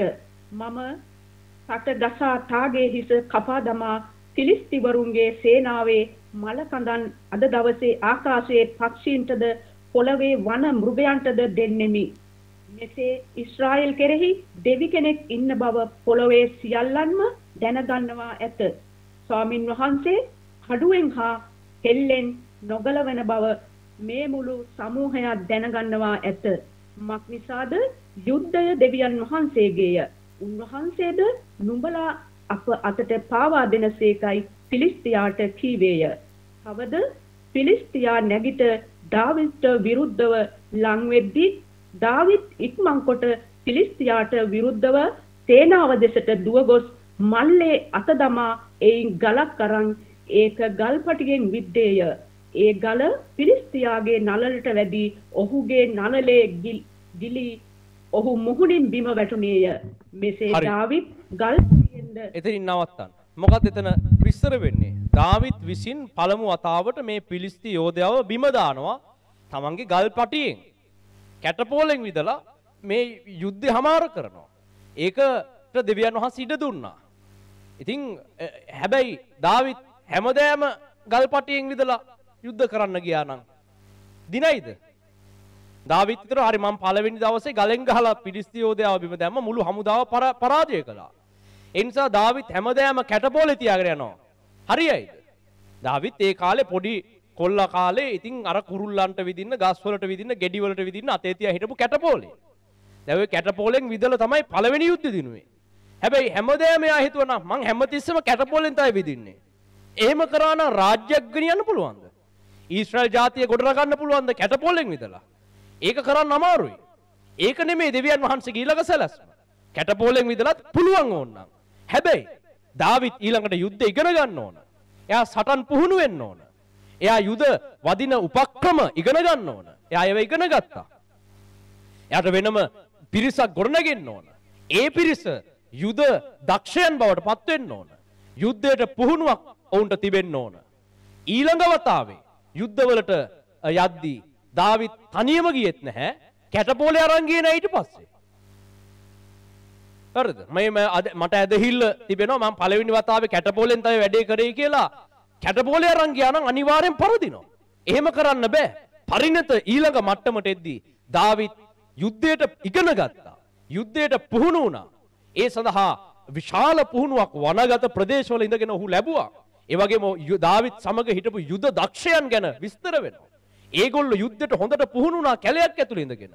මේ බලන්න ඒ කතාව විස්තර වෙනවා දෙවනි සාමුවෙල් පොතේ 23 වෙනි පරිච්ඡේදයේ. බලන්නකො ඊට පස්සේ දාවිත් එක්ක හිටපු සෙට් එක. දාවිත් එක්ක යුද්ධයට ගියපු පිරිස. ඒගොල්ලෝ කැටපෝල අරන් නෙමෙයි ගියේ. හෙල්ල අරගෙන, කඩුව අරගෙන, අශ්වයන්ගේ පිටින් ලෝකෙත් එවකට මුළු ජාතීන් බය වුණු යුද හමුදාව ඊළඟට දාවිත් හැදුවා. පැහැදිලිද? හැමදෑම කැටපෝලයක් අරන් ගියා නම් අනිත් ජාති hina වෙයි. මේ මොකද්ද මූ කරන්න කියලා. එහෙම හැමදෑම යෝධයෝ බිම දාන්න බෑ කැටපෝලෙන්. ඊළඟට පියවරෙන් පියවර ඊළඟ පරිණත මට්ටම් වලට පැමිණෙන්න අවශ්‍යයි. දෙවනි සාමුවෙල් පොතේ 23 වෙනි පරිච්ඡේදය 8 වෙනි පදයේ සිට 10 වෙනි පදය දක්වා ඒකේ විස්තර වෙනවා දාවිත් එක්ක හිටපු එක ඔහු එක්ක හිටපු කීප දෙනෙක් කොයිතරම් බල සම්පන්න යුද්ධයකට කොහොම පුහුණු වෙච්ච පිරිසක්ද කියලා. අපි මේ කොටස කියවමු දැන්. 2 සාමුවෙල් 23 8 සිට 10 දක්වා. 2 සාමුවෙල් පරිච්ඡේදයේ 8 වෙනි පරිච්ඡේදයේ 8 වෙනි පදයේ සිට දාවිත් රජුගේ බලවන්තයෝ. දාවිත් සිටි බලවන්තයන්ගේ නාම මේවාය. අධිපතීන්ට ප්‍රධානව තාකෙමනිය යෝසෙබ් වස්සෙබත්ය. ඔහු එක් වතාවකදී 800 දෙනෙකුට විරුද්ධව තමාගේ හෙල්ලය ඔසවා ඔවුන් මැරුවේය. ඊළඟට අහෝහිය දෝදෝගේ පුත්‍ර වූ එලෙයාසර්ය. ඔහු පිලිස්තිවරුන් යුද්ධයට රැස්ව සිටිද්දී ඒ ස්ථානයේ දාවිත් සමග සිට ඔවුන්ට මීගකී බලවන්තයන් 3 දෙනාගෙන් එක්කෙනෙක් ඊශ්‍රායෙල් මිනිසෝද ගොස් සිටියෝය. ඔහු නැගිට තමාගේ අතට වෙහෙස වී තමාගේ අත කඩුවට ඇලෙනතුරු පිලිස්තිවරුන්ට පහර දුන්නේය. ස්වාමින් වහන්සේ එදා මහත් ජයක් සාදා දුන්සේක. පෙරගද එහි විස්තර වෙන්නේ කුමක්ද? පිරිසක් හිටිය හෙල්ලය හසුරුවන පිරිසක්, හෙල්ලයට පුහුණු වුණ පිරිසක්. කඩුව අතට ඇලෙනතුරු පිරිස්තුරුන්ට පහර දෙන්න පුළුවන්. ඒ තරම් කඩුවට අත හුරු වුණු යුද්ධයට හොඳට පුහුණු කරන ලද තව පිරිසක් හිටියා. ඒ වගේම දෙවනි සාමුවෙල් 23 20 ඉඳලා 23 දක්වා අපි කියවමු. ඒකේ තව දාවිත් එක්ක හිටපු යුද්ධ දක්ෂයන් ගැන විස්තර වෙනවා.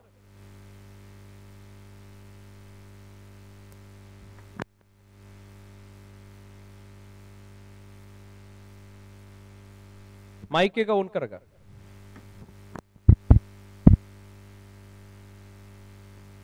මහත් ක්‍රියාවල් කළා වූ හබ්ෂේල්හි වික්‍රමාන්විත මිනිසෙකුගේ පුත්‍ර වූ යෙහෝයාදාගේ පුත්‍රයා වන බෙනායා මෝවබ්හි අරියෙල්ගේ පුත්‍රයන් දෙන්නා මැරුවේය. හිම වැටෙන දවසකදී ඔහු බැස ගොස් වලක් ඇතුළෙහිදී සිංහයෙකු මැරුවේය. ඔහු එඩිතර පෙනුමක් ඇති මිසර මිනිසෙකුත් මැරුවේය. මිසරයාගේ අතේ හෙල්ලයක් තිබුණේය. එහෙත් ඔහු පොල්ලක් ඇතුව මිසරයා ළඟට ගොස් ඔහුගේ අතින් හෙල්ලය උදුරාගෙන ඔහුගේම හෙල්ලයෙන් ඔහු මැරුවේය.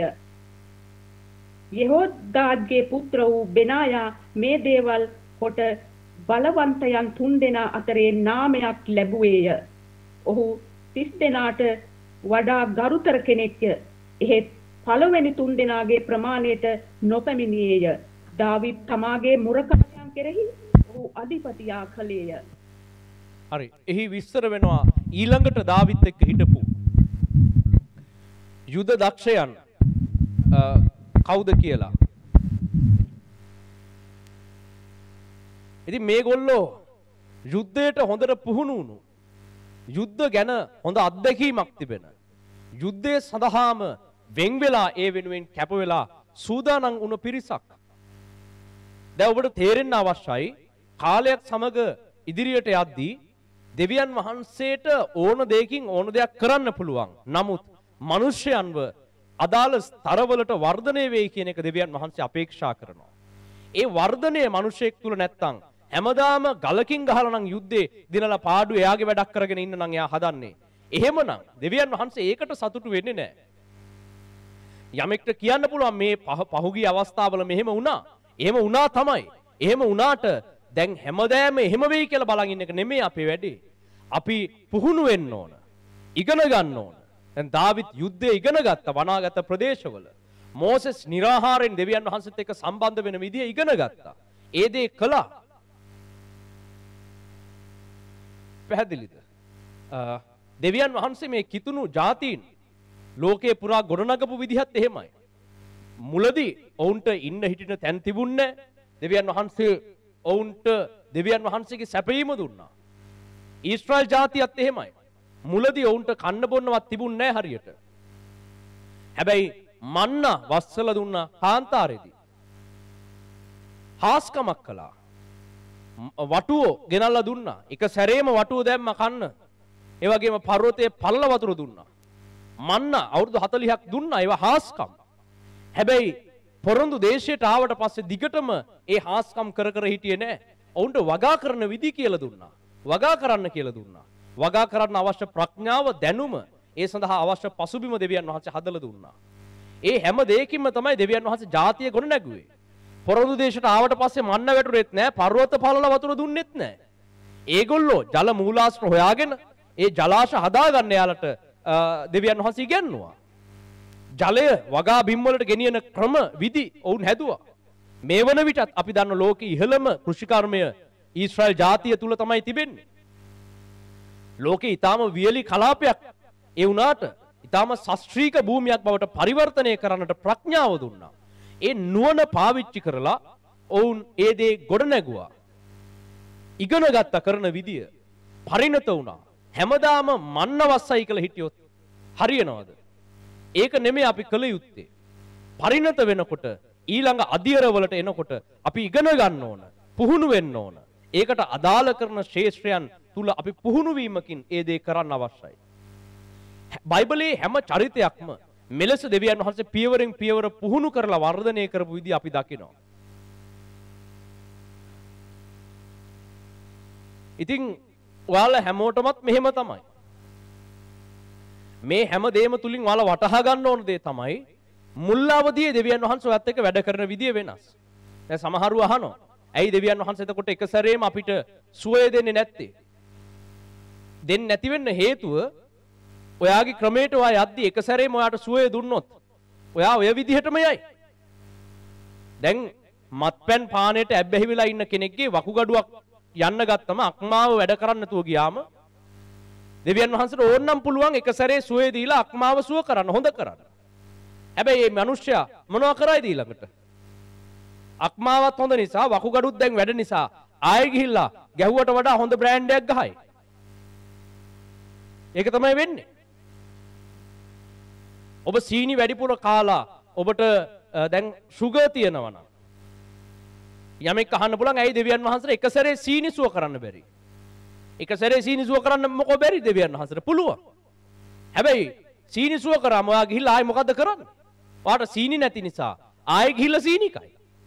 ආයෙ අයිස්ක්‍රීම් පෙට්ටි ගණන් ගලලා කයි. ඔයාට ඕන දේ ආයෙ කරේවා ආයෙ ලෙඩ වෙලා හිටියට වඩා අන්ත තත්ත්වයකට යනවා. එතකොට ආයෙත් ඔයා හාස්කමක් ඉල්ල ගන්නද හදන්නේ? එහෙම බෑ. පරිණත වෙන්න ඕන.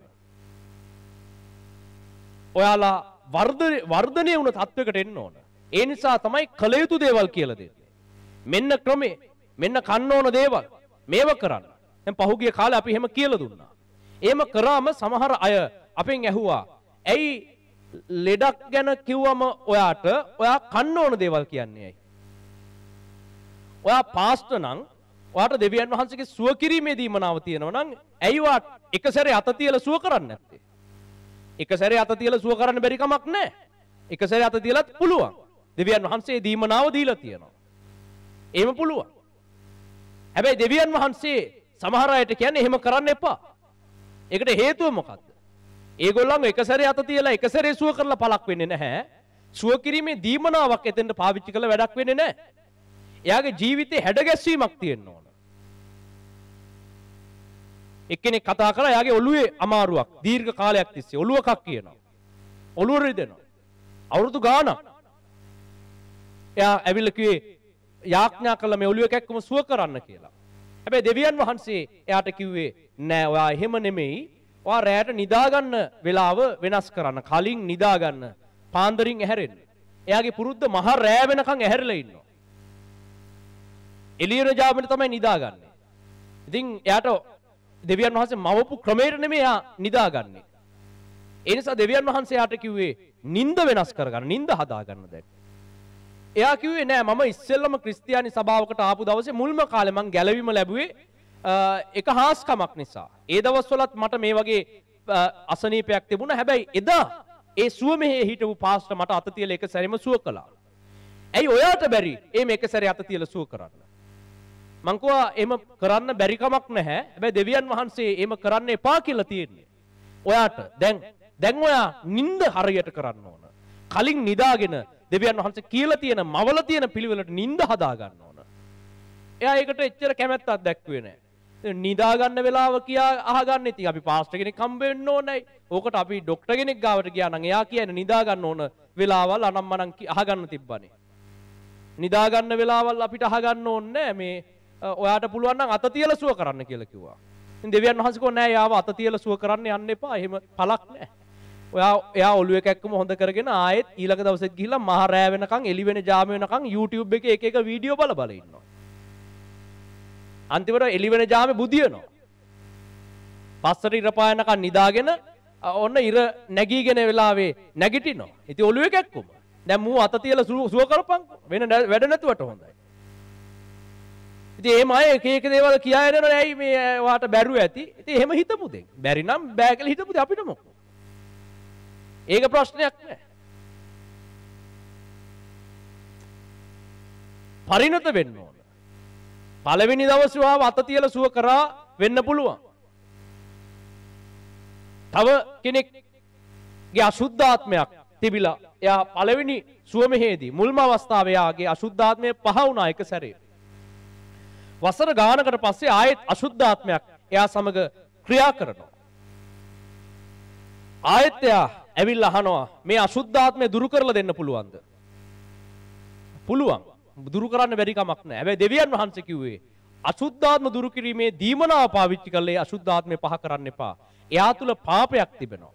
ඒ පාපයේ තිබෙන තාක්කල් මේ අසුද්ධාත්මය පහ කරන්න ගිහිල්ලා වැඩක් නැහැ. එයා ආයේ පාපයට ඇබ්බැහි වෙන වෙලාවක් පාසා නැවත ඒ අසුද්ධාත්මය ඔහු සමග ක්‍රියා කරනවා. ඒ නිසා අසුද්ධාත්ම දුරු කිරීමේ දීමනාවක් තියෙනවා. ඒකෙන් දුරු කරන්නත් පුළුවන්. ඒක කරලා තියෙනවනේ. ඉතින් ඕන්නම් අපි සුව මෙහෙයන් පවත්වන කාලෙක ඇවිල්ලා බලා ගන්න පුළුවන්. එහෙම බැරි කමට කියනවද මොකද්ද කියලා ඒ බලාගන්න ඒ කාලේ. දැන් නම් හැබැයි ඔයාලට එහෙම දෙවියන් වහන්සේ එපා කිව්වොත් කරන්නේ නැහැ. ඒකට හේතුව මොකද්ද? දෙවියන් වහන්සේ කියනවා එයාගේ ජීවිතේ හැදෙන්න තැනක් තියෙනවා. එයාගේ පාපයක් නිවැරදි වෙන්න තියෙනවා. එයාගේ ජීවිතේ දෙවියන් වහන්සේට යටත් වෙන්න එයා යාඥා කරන්නේ නැහැ. සුද්ධාත්මයන් වහන්සේට ඉඩ දෙන්නේ නැහැ. පළවෙනි දවසේ එයා ගැලවීමට එන මුල් දවසේ සුව මෙහෙදී එයාට එක සැරේ අත තියලා සුව කළා. යාඥා කළා. විදුලි විසන්ධි වීම සිදු වෙනවා. ඒ ගැන කලබල වෙන්න එපා. හරි. අපි බලමින් සිටියේ දෙවියන් වහන්සේ තුල කාලයක් යන විට පරිණත වීම උන්වහන්සේ අපේක්ෂා කරනවා. ඒ ක්‍රමයට තමයි දෙවියන් වහන්සේ අනුශේක්ව ගොඩනගන්නේ.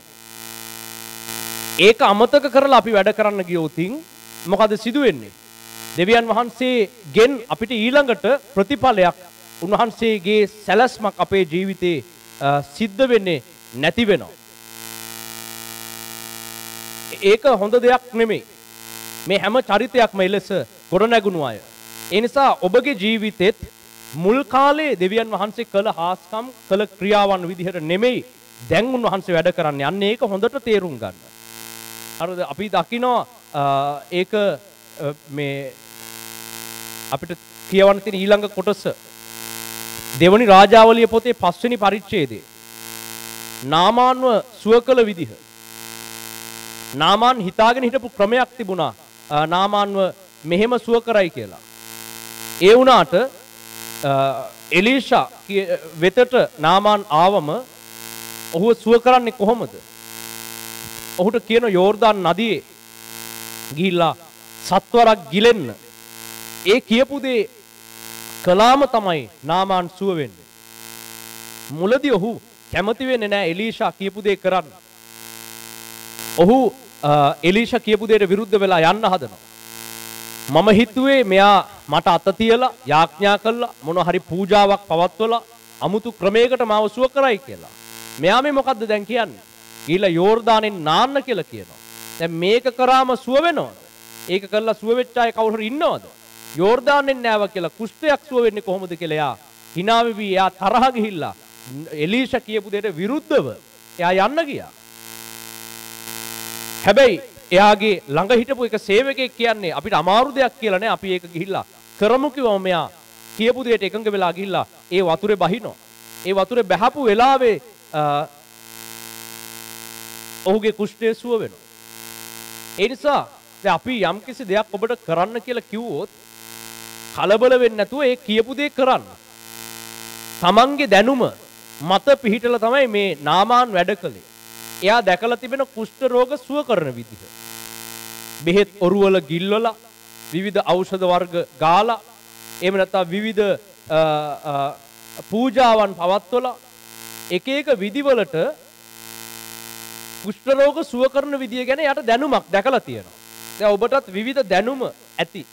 දොස්තරලා එක එක බෙහෙත් දෙන විදිහ, එක එක ලෙඩේට දෙන බෙහෙත් මොනවාද, එක එක බෙහෙත් වලින් සුවය ලැබෙන විදිය, ශල්‍ය කර්ම කරන විදිය, එක එක ලෙඩවලට මෙන්න මෙහෙම තමයි කරන්න ඕන කියලා වාට පූර්ව දැනුමක් ඇති. කලින් දැනගත්ත අදහසක්. වා දැකලා ඇති මේ ලෝකෙ මිනිස්සු එක එක දේවල් කරනවා. ඉතින් වා මෙහෙටත් ආවම ඒ විදිහට බලාපොරොත්තු වුණොත් ඒක නෙමෙයි සුදුසු දේ. ඔබේ දැනුම පැත්තක දාලා ඉන්න. ලෝකේ දැනුම නිකන් මෝඩකමකට හැරෙනවා. ලෝකේ දැනුම ඔබ කරපින්නගෙන ආවොත් ඔබට කවදාවත් දෙවියන් වහන්සේගේ ක්‍රියාවක් අත්දකින්න වෙන්නේ නැහැ. ඒ නිසා අපි දැන් ඔබට දෙයක් කිව්වොත් ඒ ගැන ප්‍රශ්න කර කර ඉන්න එපා. ඇයි එහෙම කියන්නේ? එහෙම කරාම හරියයිද? එහෙම අහා ඉන්න එපා. කියන දේ කරන්න. කියන දේ කරාම ඔබට ඒකට අදාළව ප්‍රතිඵලය දෙවියන් වහන්සේ ලබා දෙයි. සමහර විට ඔබට කියන දේ හරියයිද කියලා ගොඩක් ප්‍රශ්නේයි. ප්‍රශ්නාවට කමක් නැහැ. ඒ කියන දේ කරන්න. නාමාන් එහෙම කියපු දේ කළා. එහෙම කියපු දේ කරපු නිසා ඔහුගේ රෝගය සුව වුණා. අපි පරිණත වෙනවා කියලා කියන්නේ අපේ දැනුම වැඩි කරගෙන දැනුම මත රඳාපවතින එක නෙමෙයි. බොහෝ විට අපි දන්න දැනුමට වඩා පිටතින් දෙවියන් වහන්සේ අපේ යටහත්කම සෝදිසි කරන වෙලාවල් තියෙනවා. අපිට දැනුම ගොඩක් තියෙන වෙන්න පුළුවන්. අපි ලෙඩ සුව කරන විදි දැකලා තියෙන වෙන්න පුළුවන්. හැබැයි ඔබ යටහත්කමින් පරිණතද? ඔබ ඇත්තටම යටහත් කෙනෙක්ද කියලා සෝදිසි කරලා බලන පිණිස ඔබේ දැනුම නොසලකන අවස්ථා පැමිණෙනවා. අපි උන්වහන්සේ තුල පරිණතව දේවල් ඉගෙනගෙන ඉදිරියට ගමන් කරනවා වගේම ඒ දැනුම දෙවියන් වහන්සේ සලකන්නේ නැති අවස්ථාවක් වෙනවා. මේ දෙපැත්තම වටහා ගැනීම තමයි දෙවියන් වහන්සේ තුල අපි පරිණත වීම කියලා කියන්නේ. හරිද? ඒ නිසා හැමතිස්සම යුද්ධ කරන්න නම් මේ විදිහට මෙන්න ඕන කියලා හිතන්න ඕනෙත් නැහැ. හැමතිස්සම අපි සුව වෙන්න නම් මේ ක්‍රමයට මෙන්න ඕන කියලා හිතන්න ඕනෙත් නැහැ. දෙවියන් වහන්සේට ඕන නම් ඒ ක්‍රම නැතුවත් වැඩ කරන්න පුළුවන්. හැබැයි අපේ යුතුයකම තමයි අපේ පැත්තෙන් වෙන්න ඕන දේ අපි දෙවියන් වහන්සේට අවනතව යටහත්ව අපිට කරන්න තිබෙන වැඩේ ගැන ඉගෙන ගන්න. ඒ තුල පුහුණු වෙන්න. ඒ උදෙසා කැපවීමකින් වැඩ කිරීම අපේ යුතුයකම. හැබැයි අපි දැනුම ලබා ගත්තා කියලා දැන් දාවිත් යුද්ධෙට පුහුණු වුණා කියලා එයා හිතුවොත් මම ඔක්කොම යුද්ධ කරන විදි දන්නවා. ඒ නිසා මට කාගේවත් උදව් ඕනේ නැහැ. මට පුළුවන් තනියම මගේ ප්ලෑන් වලින් යුද්ධ කරන්න කියලා එයා හිතුවොත් ඒ වෙලෙම එයාගේ පරිණතභාවය ඉවරයි. එයා පරිණත වෙලා නැහැ. එයා යුද්ධෙදී වැටෙනවා. සාවුල්ට ඒක තමයි වුනේ. සාවුල් මුලදී දෙවියන් වහන්සේගේ බලයෙන් යුද්ධ කළා. ඊට පස්සේ යුද්ධය ඉගෙන ගත්තා. එයා හොඳින් ඒක පුහුණු වුණා, ප්‍රගුණ කළා. එයා දන්නවා ඊට පස්සේ යුද්ධ කරන විදිය. එයා දිනුවා, ගොඩක් යුද්ධ දිනුවා. හැබැයි අවසානයේ එයා මොකද්ද කල්පනා කළේ? දෙවියන් වහන්සේ නෙමෙයිනේ දැන් යුද්ධයට ජය දුන්නේ. මට පුළුවන් නේ මන් දන්නවා කඩු ශිල්පය දන්නවා. අශ්වයන් හසුරවන්න සහ යුද හමුදාව හසුරවන විදිය මන් දන්නවා. යුද සැලසුම් මම දන්නවා. ඒ නිසා මට මේක තනියම කරන්න පුළුවන් කියන සිතුවිල්ලට එයා ආවා. ඊට පස්සේ මොකක්ද උනේ? සාවුල් වැටි ගියා. තම නුවණ මතම පිහිටීම සුදුසු නැහැ. තම නුවණ මත පිහිටලා දෙවියන් වහන්සේගේ බලය, උන්වහන්සේගේ කරුණාව ඕන් නැහැ කියලා හිතුවොත් මිනිස්සෙක් වැටෙනවා. යමෙක් හිතුවොත් මම निराहारව ඉන්න නිසා තමයි දෙවියන් වහන්සේ මට කතා කරන්නේ. මම දැන් ආත්මයෙන් ඉහළ සෑහෙන්න ඉහළකට ගිහිල්ලා ඉන්නේ. මම අහවල් කාලයක් निराहारව යාඥා විදිලා හිටියා. මම දැන් අනිත් ඔක්කොට වඩා ආත්මෙන් ඉහළයි. අනිත් අය සුද්ධාත්මයන් වහන්සේ තුල නෙමෙයි ඉන්නේ. මම දැන් ඉහළ ආත්මික තලයක.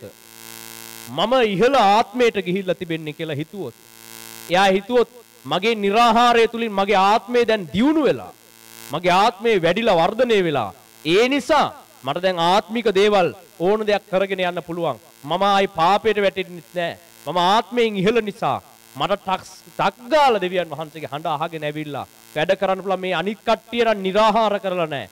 ඒ නිසා මම යාලට වඩා ආත්මයෙන් ඉහළයි. අපේ සභාව තමයි සුද්ධාත්මයන් වහන්සේත් එක්ක ඉහළින් ඉන්නේ. අපි තමයි ඉහළ ආත්මික තලයේ ඉන්නේ. අනිත් ඔක්කොම පහත් කියලා හිතුවොත්. ඒක තමයි මේ සභාවේ වැටීමේ මුල. ඒ දේව සේවකයන්ගේ වැටීමේ මුල. තම ශක්තිය ගැන, තම ආත්මික දියුණුව ගැන උඩඟු වෙන්න බෑ. පරිණතභාවය කියලා කියන්නේ මේ දෙපැත්තම බලා ගන්න ඕන. එහෙම කියලා අපි යාඥා නොකර निराහාර නොකර ඉන්නේ. අපේ යුතුයකම තමයි निराහාරය පැවැත්වීම. අපේ යුතුයකමයි වැඩි කාලයක් උන්වහන්සේත් එක්ක බැඳිලා සම්බන්ධ වෙලා ඉන්න එක. හැබැයි ඒ ලබාගත් ආත්මික දියුණුව නිසා යමෙක් උඩඟු වුණොත් මම දැන් ශිල්පය දන්නවා. ඒ නිසා දැන් කරන්න ඕන දේ මම සැලසුම් කරන්නම් කියලා සැලසුම් කරන්න ගියොත් අනාථ වෙනවා. එතනින් එහාට වැටිලා යනවා. ඊළඟට වෙන පිරිසක් දෙවියන් වහන්සේ විසින් කැඳවනවා. සාවුල්ට ඒක සිදු වුණා. දාවිත්ව කැඳෙව්වා. දාවිත්ගේ තිබුණු යහපත් ගුණය තමයි එයා කොච්චර ඉගෙන ගත්තත් එයා ඇත්තටම එයාත් එක්ක යුද්ධ කරන්න බෑ කෙනෙක්ට. එයාට ඒ තරම් බල සම්පන්න හමුදාවක් දැන් මේ පේනවනේ මේකේ මේ කියවද්දි එයාට හිටපු සෙට් එක කොහොමද කියලා. එක මිනිස්සයා හෙල්ලෙන් 800ක් මරනවා කියන්නේ. එහෙම ඉතා ඉහළ පුහුණුවක් ලැබපු කඩුවට හෙල්ලෙට හොඳට පුහුණු වුණු අශ්ව රථවලට පුහුණු වුණු බල සම්පන්න හමුදාවක්. හමුදාව දැක්කමත් කොහොමත් අනිත් ජාතීන් බය වෙනවා. ඒ වුණාට දාවිත් කිසිසේත්ම තම අශ්වයන්ගේ බලය ගැනවත් තම කඩුවේ ගැනවත් නෙමෙයි විශ්වාස කළේ. එයා දෙවියන් වහන්සේ ගැන විශ්වාසයෙන් දෙවියන් වහන්සේගේ පිහිට ඉල්ලලා වැඳ වැටිලා තමයි මොන බල සම්පන්න හමුදාව හිටියත් යුද්ධෙට ගියේ. අන්න ඒක තමයි දාවිත්ගේ විශේෂ ගුණය. ඒකයි දාවිත්ගේ සිංහාසනේ සදාකාලෙට පිහිටෙව්වේ. එයා බලවත් වුණාට ස්වාමින් වහන්සේව අතහැරියේ නෑ. අනිත් ගොඩක් අය බලවත් වෙද්දී ස්වාමින් වහන්සේව අතහැරියා. අදත් ගොඩක් රටවල් ගොඩක් කිතුණු සභාවන් බලවත් වෙද්දී ස්වාමින් වහන්සේව අතහැරලා අද වෙන වෙන දේවල් පස්සේ ගිහිල්ලා අපිට බලය තියෙනවා, අහවල් ශක්තිය තියෙනවා. අපි තමයි ලෝකේ උසස්ම බල සම්පන්නම රටවල් කියාගෙන හිටියේ පහුගිය කාලේ. ඇමරිකාව දෙවියන් වහන්සේ එලෙස බල සම්පන්න කළා. හැබැයි ඔවුන් හිතුවා අපි ශක්තිමත්, අපි බලවත්, අපේ සැලසුම් හොඳයි, අපේ ආර්ථිකය හොඳයි. ඒක තමයි ඔවුන්ගේ වැටීමේ මුල. බලය ලැබුණම දෙවියන් වහන්සේගේ කරුණාව අමතක කළා. තේරෙනවද? එහෙම කියලා කරුණාව හැමදාම තියෙයි කියලා දාවිත් යුද්ධේ පුහුණු වෙන එක නතර කරේ නැහැ. එයා පුහුණු වුණා. අනිත් අයවත් පුහුණු කළා. සැලසුම් හැදුවා. ඒගොල්ලෝ සැලසුම් ගැන ඉගෙන ගත්තා. යුද උපක්‍රම ඉගෙන ගත්තා. මොන ඉගෙන ගැනීම තිබුණත් යුද්ධයට යනකොට යාඥා කරලා අනේ දෙවියන් වහන්සේ ඔබ උදව් කළේ නැත්නම් අපි මොන යුද පුහුණුව ලැබලා තිබුණත් ඔබ මේ යුද්ධය අපිට ජය දුන්නේ නැත්නම් අපේ පුහුණුවෙන් වැඩක් නැහැ කියන ඒ යටහත් බැගෑපත් සිතින් තමයි යා යුද්ධයට ගියේ. තේරෙනවද මේ දෙපැත්ත? මේ දෙපැත්ත මත ඔබේ ජීවිතේ ගොඩ නැගිලා නම් තමයි ඔබ පරිණත කිතුණුවෙක් කියලා කියන්නේ. තේරෙනවද? ඔබ විවිධ දීමනාවන් දෙවියන් වහන්සේගෙන් ලබා ගන්න වෙන්න පුළුවන්. හැබැයි දැන් ඔබට දීමනා තිබෙන සුද්ධාත්ම දීමනා, රෝග සුව කරන්න, අසුද්ධාත්ම පහ කරන්න දීමනා ඔක්කොම ලැබුණා. මුල් කාලේ ඔබ බැගෑපත් වල ඒව ඉල්ලගත්ත වෙන්න පුළුවන්. ඔබ निराහාර යාඥා කළා අමාරුවෙන් කැපවීමෙන් ඒව වර්ධනය කරගත්ත වෙන්න පුළුවන්. ඒක හොඳ දෙයක්. හැබැයි පසුව ඔබ කල්පනා කළොත් දැන් මට දීමනාව තිබෙනවා. ඒ නිසා ප්‍රශ්නයක් නැහැ කියලා දීමනාවෙන් තනියම වැඩ කරන්න ගියොත් ඒක ඔබ වැටීමේ මුල. මොන දීමනා ඔයාට කොච්චර අත්දැකීම් තිබුණත් ඔයා කොච්චර ලෙඩ සුව කළා, කොච්චර අසුද්ධ ආත්ම දූරු කළා, මොන සේවය කරලා පුහුණුවක් දැනුමක් ඔබට ඒ ශ්‍රේෂ්ඨය පිළිබඳව සේවය ගැන මනා පළපුරුද්දක් තිබුණත් ඔබ ආයේ ඊළඟ වතාවේ සේවයට යන්න ඕන කොහොමද? දැනුම අත්දැකීම තියාගෙන සේවයට යන්න බෑ. ඔබ පරිණත සැබෑ දේව සේවකයෙක් නම් කොහොමද ඔබ සේවයට යන්නේ? යන්න කලින් ඔබ දෙවියන් වහන්සේගේ පාමුල වැඳ වැටිලා මේ මොන දීමනාව මට තිබුණත්, මේ මොන හැකියාව නුවණ දැනගැන්ම, මට මේ මොන අත්දැකීම තිබුණත් ස්වාමිනී ඔබ මාත් එක්ක නැත්තම් මට මේ කිසිවක් කරන්න බැහැ කියන ඒ යටහත් බැගෑපත් සිත නොතිබුණොත් ඔබ එතනින් එහාට වැටෙනවා. හැබැයි ඒ සිත සමග ඔබ යටහත් දෙවියන් වහන්සේත් එක්ක වැඩ කරන්න අවශ්‍යයි. එහෙම කරුණාව ඉඳලා යන්න පුළුවන් නිසා ඔබ හැමදාම ඔබට ඕන විදිහට වැඩ කරලා निराහාරයක් සහ යාඥාවක්, හුදකලා යාඥාවක් නැතුව, පුහුණුවක් ඉගෙන ගැනීමක් නැතුව හැමදාම කරුණාව තියෙනවා. ඒක නිසා යන්නම් කියලා යන්න බෑ. ඔබේ යුතුයකම තමයි ඉගෙන ගන්න එක. ඔබේ යුතුයකම තමයි කැපවීමෙන් ඒ තත්ත්වවලට වර්ධනය වෙන එක. හැබැයි යුද්ධයට යන වෙලාවේ ඔයා ඉගෙනගත් අත්දැකීම් ගැන පඬිතකම් කියන්න එපා. ඒ ගැන උඩඟු වෙලා යන්න එපා. මම දන්නවා මට පුළුවන් කියලා යන්න එපා. ඒම නෙමෙයි. ස්වාමින් වහන්සේ ඉදිරියේ යටහත් වෙලා යන්න. ඒක තමයි පරිණතභාවය. ඔබ හැම කෙනෙක්ටම මේ දේවල් ඔබ වටහාගෙන දෙවියන් වහන්සේ ඔබ ගෙනියන සැලැස්මට අනුගත වෙන්න අවශ්‍යයි. මේ දැනුම නැති වුණාම එක පැත්තක මිනිස්සු තාම ගල් කැට වලින් විද යෝධයෝ බිම දාන්න හදනවා. තව පිරිසක් Taman ලබාගත් දැනුම ප්‍රඥාව නිසාම Tamanට ලබාගත් වර්ධනය නිසාම වැටිලා ගිහිල්ලා තිබෙනවා. මේ දෙපැත්ත සමබර වෙන්න අවශ්‍යයි. හැමදාම ගල් වලින් ගහින්නත් බෑ. පුහුණු වෙන්න ඕන, ඉගෙන ගන්න ඕන, දැනුවත් වෙන්න ඕන. හැමදාම අතතිය සුව කර ඉන්න බෑ ඔබට. ඔබ හැමදාම එම සුව වීම බලාපොරොත්තු වෙන්නත් එපා. ඒක වෙන්නේ නැහැ. හැමදාම ඔබට සුව මෙහන් වලට ගිහිල්ලා එක අයට කියලා කොහොම හරි ඔබට ඕන දෙයට බ්ලෙස් කරගෙන එන්න බෑ. ඒ පොඩි කාලේ වා මුලදී කරපු විදිහ. ඔයා දැන් වෙනම ආත්මික ගමනක් පරිණතභාවයක් තිබෙනවා. වෙනම සැලැස්මක් තිබෙනවා. හැබැයි ඒ තුල පරිණත වුණා කියලා උඩඟු වෙන්නත් බෑ. අපේ දැනුම මත වැඩ කරන්නත් බෑ. දැකලා තියෙන අත්දැකීම් මත. නාමාන් එහෙම වැඩ කරන්න ගියා. හැබැයි ඒක සාර්ථකුන්නේ නැහැ. දෙවියන් වහන්සේ කියපු දෙවියන් වහන්සේගේ සේවකයා කියපු දේ කිරීමෙන් ඔහු සුව වුණා. මේ දේවල් ඔබ වටහාගෙන දැන් ස්වාමින් වහන්සේ තුල පරිණත ගමනකට ඔබ ඇතුල් වෙයි කියලා අපි විශ්වාස කරනවා. මේ මොහොතේ අපි දෙවියන් වහන්සේගේ පාමුලට යාඥාවෙන් යුක්තව ගමන් කරමු. ස්වාමින් ඔබගේ පාද පාමුලට අපි දැන් පැමිණෙනවා ස්වාමින් වහන්සේ. ඔබ වහන්සේ මේ මොහොතේ අපිට අතගැස්සුව මැනව. මේ සෑම පැත්තකින්ම පරිණත බව අපට ලබා දුන්න මැනව ස්වාමින් වහන්සේ. මුලදී ලැබපු අත්දැකීම නිසා මුලදී හාස්කමක් වුණ නිසා හැමතිස්සෙම හාස්කම් බලාපොරොත්තු වෙවි අපිට කැමති ජීවිත රටාවෙම ඉන්නේ නැතුව ඒවා වෙනස් කරගන්නට අපිට සිතක් මඟ පෙන්වීම දුන මැනව. අද ඒක තමයි දෙවියන් වහන්සේ ඔබට කියලා දුන්නේ. හැමදාම හාස්කම් බලාපොරොත්තු වෙන්න එපා. දැන් ඉගෙන ගන්න. දැන් කන්න බොන්න ඕන විදි ඉගෙන ගන්න. හැමදාම සුවේ නිකන් ලැබෙයි කියලා බලන් ඉන්න එපා. දැන් ඔබගෙන් කවුරු හරි ඇහුවොත් නම් ඔබට කියන්නේ ඔබ කන්න බොන්න ඕන විදිහ. ඔබ නිදා ගන්න ඕන විදිහ. ඔබේ ජීවිතයේ අසනීප ලෙඩ රෝග ගොඩකට මුල ඔබගේ වැරදි ජීවන රටාවන් සහ වැරදි ආහාර රටාවන්. දැන් ඕවා වෙනස් කරන්න නැතුව ඔබට අත තියලා සුව කරන්නේ නැහැ මෙහි.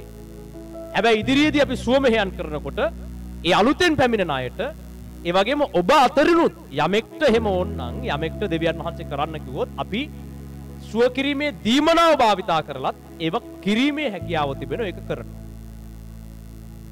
හැබැයි දැන් ඔබ කරන්න ඕන මොකද්ද? දෙවියන් වහන්සේගේ වචනේ මත ගොඩනැගී. වචනේ මත ගොඩනැගිලා ඔබ දැනුවත් වෙලා දැන් ඔබ කන්න බොන්න ඕන විදි දන්නවා.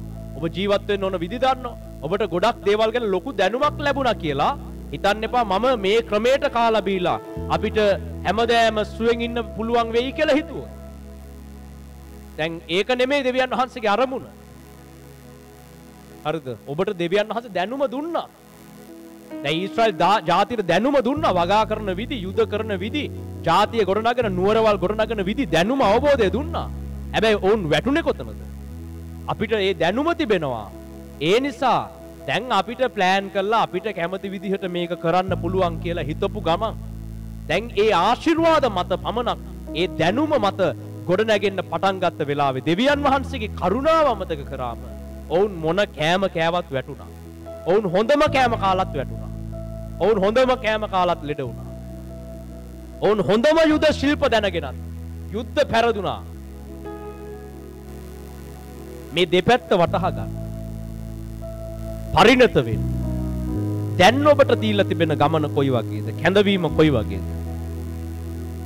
ඒ නිසා ඉගෙන ගන්න අවශ්‍යයි. ඉගෙන ගන්න මේ දේවල්. හැමදාම කාට හරි කියලා යාඥා කරව ගන්න එක නෙමෙයි. වැරදුනේ කොහෙන්ද කියලා බලලා ඒව ඉගෙන ගන්න. එතකොට ඔබට ගොඩක් දේවල් දෙවියන් වහන්සේ කාරණා තේරුම් කරලා දෙයි. මේ හේතුව නිසා තමයි ඔබට වැරදිලා තියෙන්නේ මේ પરම්පරා ගානක් වැරදි පුරුදු, වැරදි කෑම රටා, වැරදි ජීවිත රටා. මේ නිසා ලෙඩ ඇවිල්ලා තිබෙනවා. ඉතින් මේවා අයින් කරගන්න කියලා උන්වහන්සේ කියලා දෙයි. ඒක ලොකු දැනුමක් ඔබට. ඒක ලෝකෙට නැති දැනුමක් දෙවියන් වහන්සේ ඔබට උගන්වනවා. ලෝකෙ මිනිස්සු නොදන්නේ දැනුම ලැබුණා කියලා උඩඟු වෙන්න එපා. අපිට සුවය තිබුණත් වැඩක් නැහැ. ස්වාමින් වහන්සේ අප සමග නැත්නම් ඒක නිසා පළවෙනි දේ උන්වහන්සේ අප සමග සිටීමයි. නමුත් අපේ යුතුයකම ඉගෙනගෙන පුහුණු වීමයි. ඒ වගේම පරිණතභාවය නම් අපි කොච්චර ඉගෙන ගත්තත් උඩඟු නොවි දාවිත් මෙන් යුද්ධයට යන්න කලින් කොච්චර බල සම්පන්න යුද හමුදාවක් තිබුණත් මේ බලන්න ඔවුන්ගේ හමුදාවේ ශක්තිය කියවලා බලන්න මේ දෙවනි සාමුවෙල් 23 කොච්චර වික්‍රමාන්විත මිනිසයන්ද දාවිත් එක්ක හිටියේ.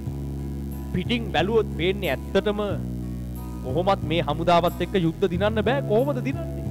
ඒ තරම් පුහුණු වුණු සෙනගක්, ඒ තරම් පුහුණු වුණු යුද හමුදාවක්, ඒ තරම් පුහුණුවක් දැනුමක් යුද සැලසුම් දාවිත්ගේ යුද සැලසුම් ඉතා ඉහළයි. ඒ වුණත් ඒ තම සැලසුම් ඥානය මතවත් හමුදාවේ බලවත්කම මතවත් දාවිත් විශ්වාසය කවදාවත් ලැබුවේ නෑ. අශ්වයන්ගේ බලයෙන්වත් සැලසුම් වල ශක්තියෙන්වත් යුද්ධය දිනන්නේ නැති බව වුන් වටහා ගත්තා. නමුත් වුන් පුහුණු වුණා. නමුත් ඒ මත විශ්වාසය නොතබා පුහුණු වෙන්නට කරුණාව දුන්න දෙවියන් වහන්සේට බැගෑපත් වෙලා යාඥා කරලා තමයි යුද්ධයට ගියේ. ස්වාමිනී අපේ යුද බලය නම් ඉහළයි. අපේ අශ්වයන් ශක්තිමත්, අපේ හමුදාව බල සම්පන්නයි. නමුත් ස්වාමිනී ඔබ අප සමග නැත්නම් අපට මොන යුද්ධ ජයක්ද?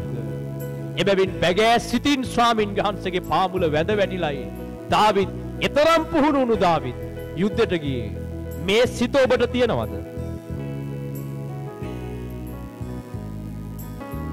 පුහුණු වෙන්නේ නැතුව කම්මැලිකමට දෙවියන් වහන්සේ හැමදාම ගලෙන් ගහලා යුද්ධ කරයි කියලා හිතන් ඉන්නත් එපා. ඒ ඔබේ කම්මැලිකම, ඒ ඔබට දුන්න කැපවීම කරන්න නැතිකම. හැමදාම ගිනි පඳුරු වලින්, හැමදාම හීන වලින්, දර්ශන වලින් කතා කරයි කියලා ඉන්න එපා. निराहाරයට එන්න. හැමදාම හාස්කමෙන් වැඩ වෙයි කියලා හිතා ඉන්න එපා. කැපවීමට එන්න. යාඥාවෙන් උන්වහන්සේගේ අභිමුඛයේ පැය ගණන් ඉන්න. එහෙම උන්වහන්සේ තුල ආත්මික වර්ධනය ලබන්න. හැබැයි ආත්මික වර්ධනය ලැබුවත් මට දැන් දීමනා තිබෙනවා, දැන් මම වර්ධනය වෙලා කියලා ස්වාමින් වහන්සේගෙන් දුරස්ව උඩඟු වෙන්න යන්න එපා. මං කොතරම් ආත්මිකව ඉහළ ගියත්, මං කොච්චර निराहाරය කරත්, මට කොච්චර දීමනා තිබුණත් ඔබ නැත්තම් මට මොන පළක්ද? ඔබ නැත්නම් ස්වාමිනී මම කිසිවක් නැහැ. මට මේ ලැබපු පුහුණුව මොනවටද? ඔබ වහන්සේ මට ආදරේ නැත්නම් මගේ निराहाරය මොනවටද කියන ඒ බැගෑ සිතින් දෙවි සරණ පතන්න. හලෙලූයා. ඔබට නමස්කාර වේවා ස්වාමීන් වහන්සේ. මා ජීවිතේ උතුම්ම දේ ඔබ නැමදීම. මා ජීවිතේ උතුම්ම දේ ඔබ පැසසීම. ඔබව නමදීමි, ඔබව පසසමි. මා ජීවිතේ උතුම්ම දේ ඔබ නැමදීම.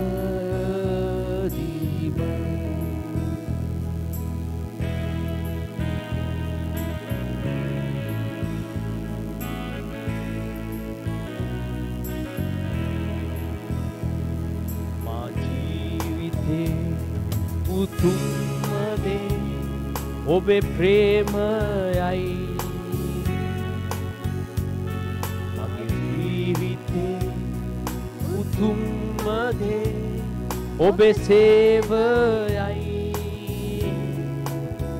ඔබට සේවය කරමි, ඔබට ප්‍රේමය කරමි. මා ජීවිතේ උතුම්ම දේ ඔබේ සේවයයි. ඔබට නමස්කාර වේවා ස්වාමින් වහන්සේ. ස්වාමින් වහන්සේට සියල්ල කළ හැකියි.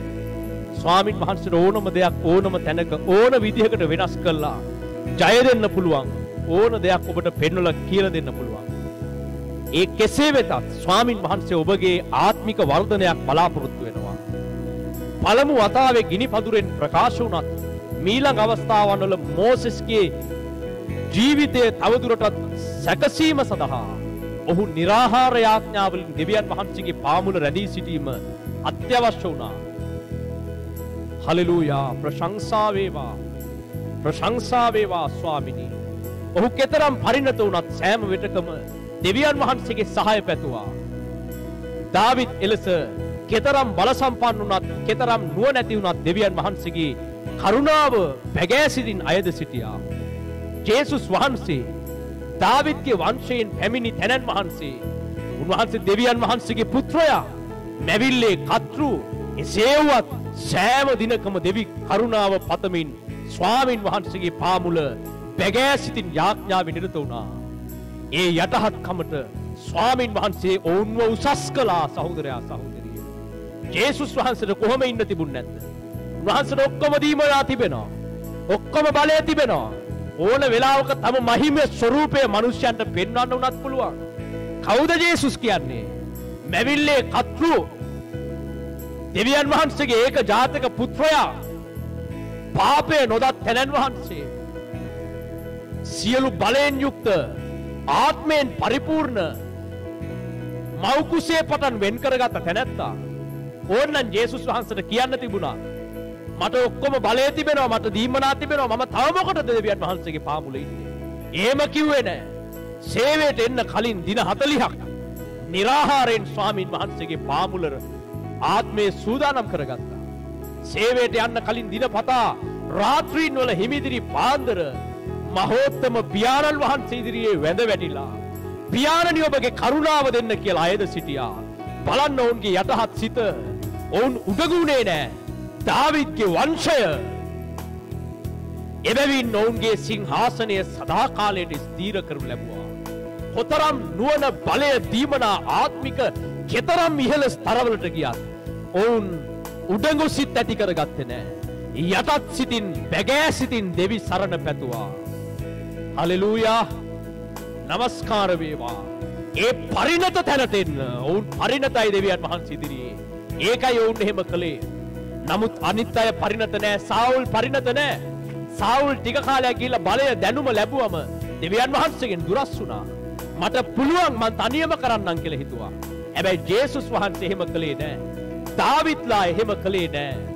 ඔවුන් මහා බල සම්පන්න හමුදාවල් තියාගෙන සියලු අන්ධකාර ආත්ම බැඳ දැමීමේ ස්වර්ගික දේ පොළවට කැඳවීමේ ආලේපය තම අත්වල තියාගෙන පාන්දර දෙවි සරණ පැතුවා.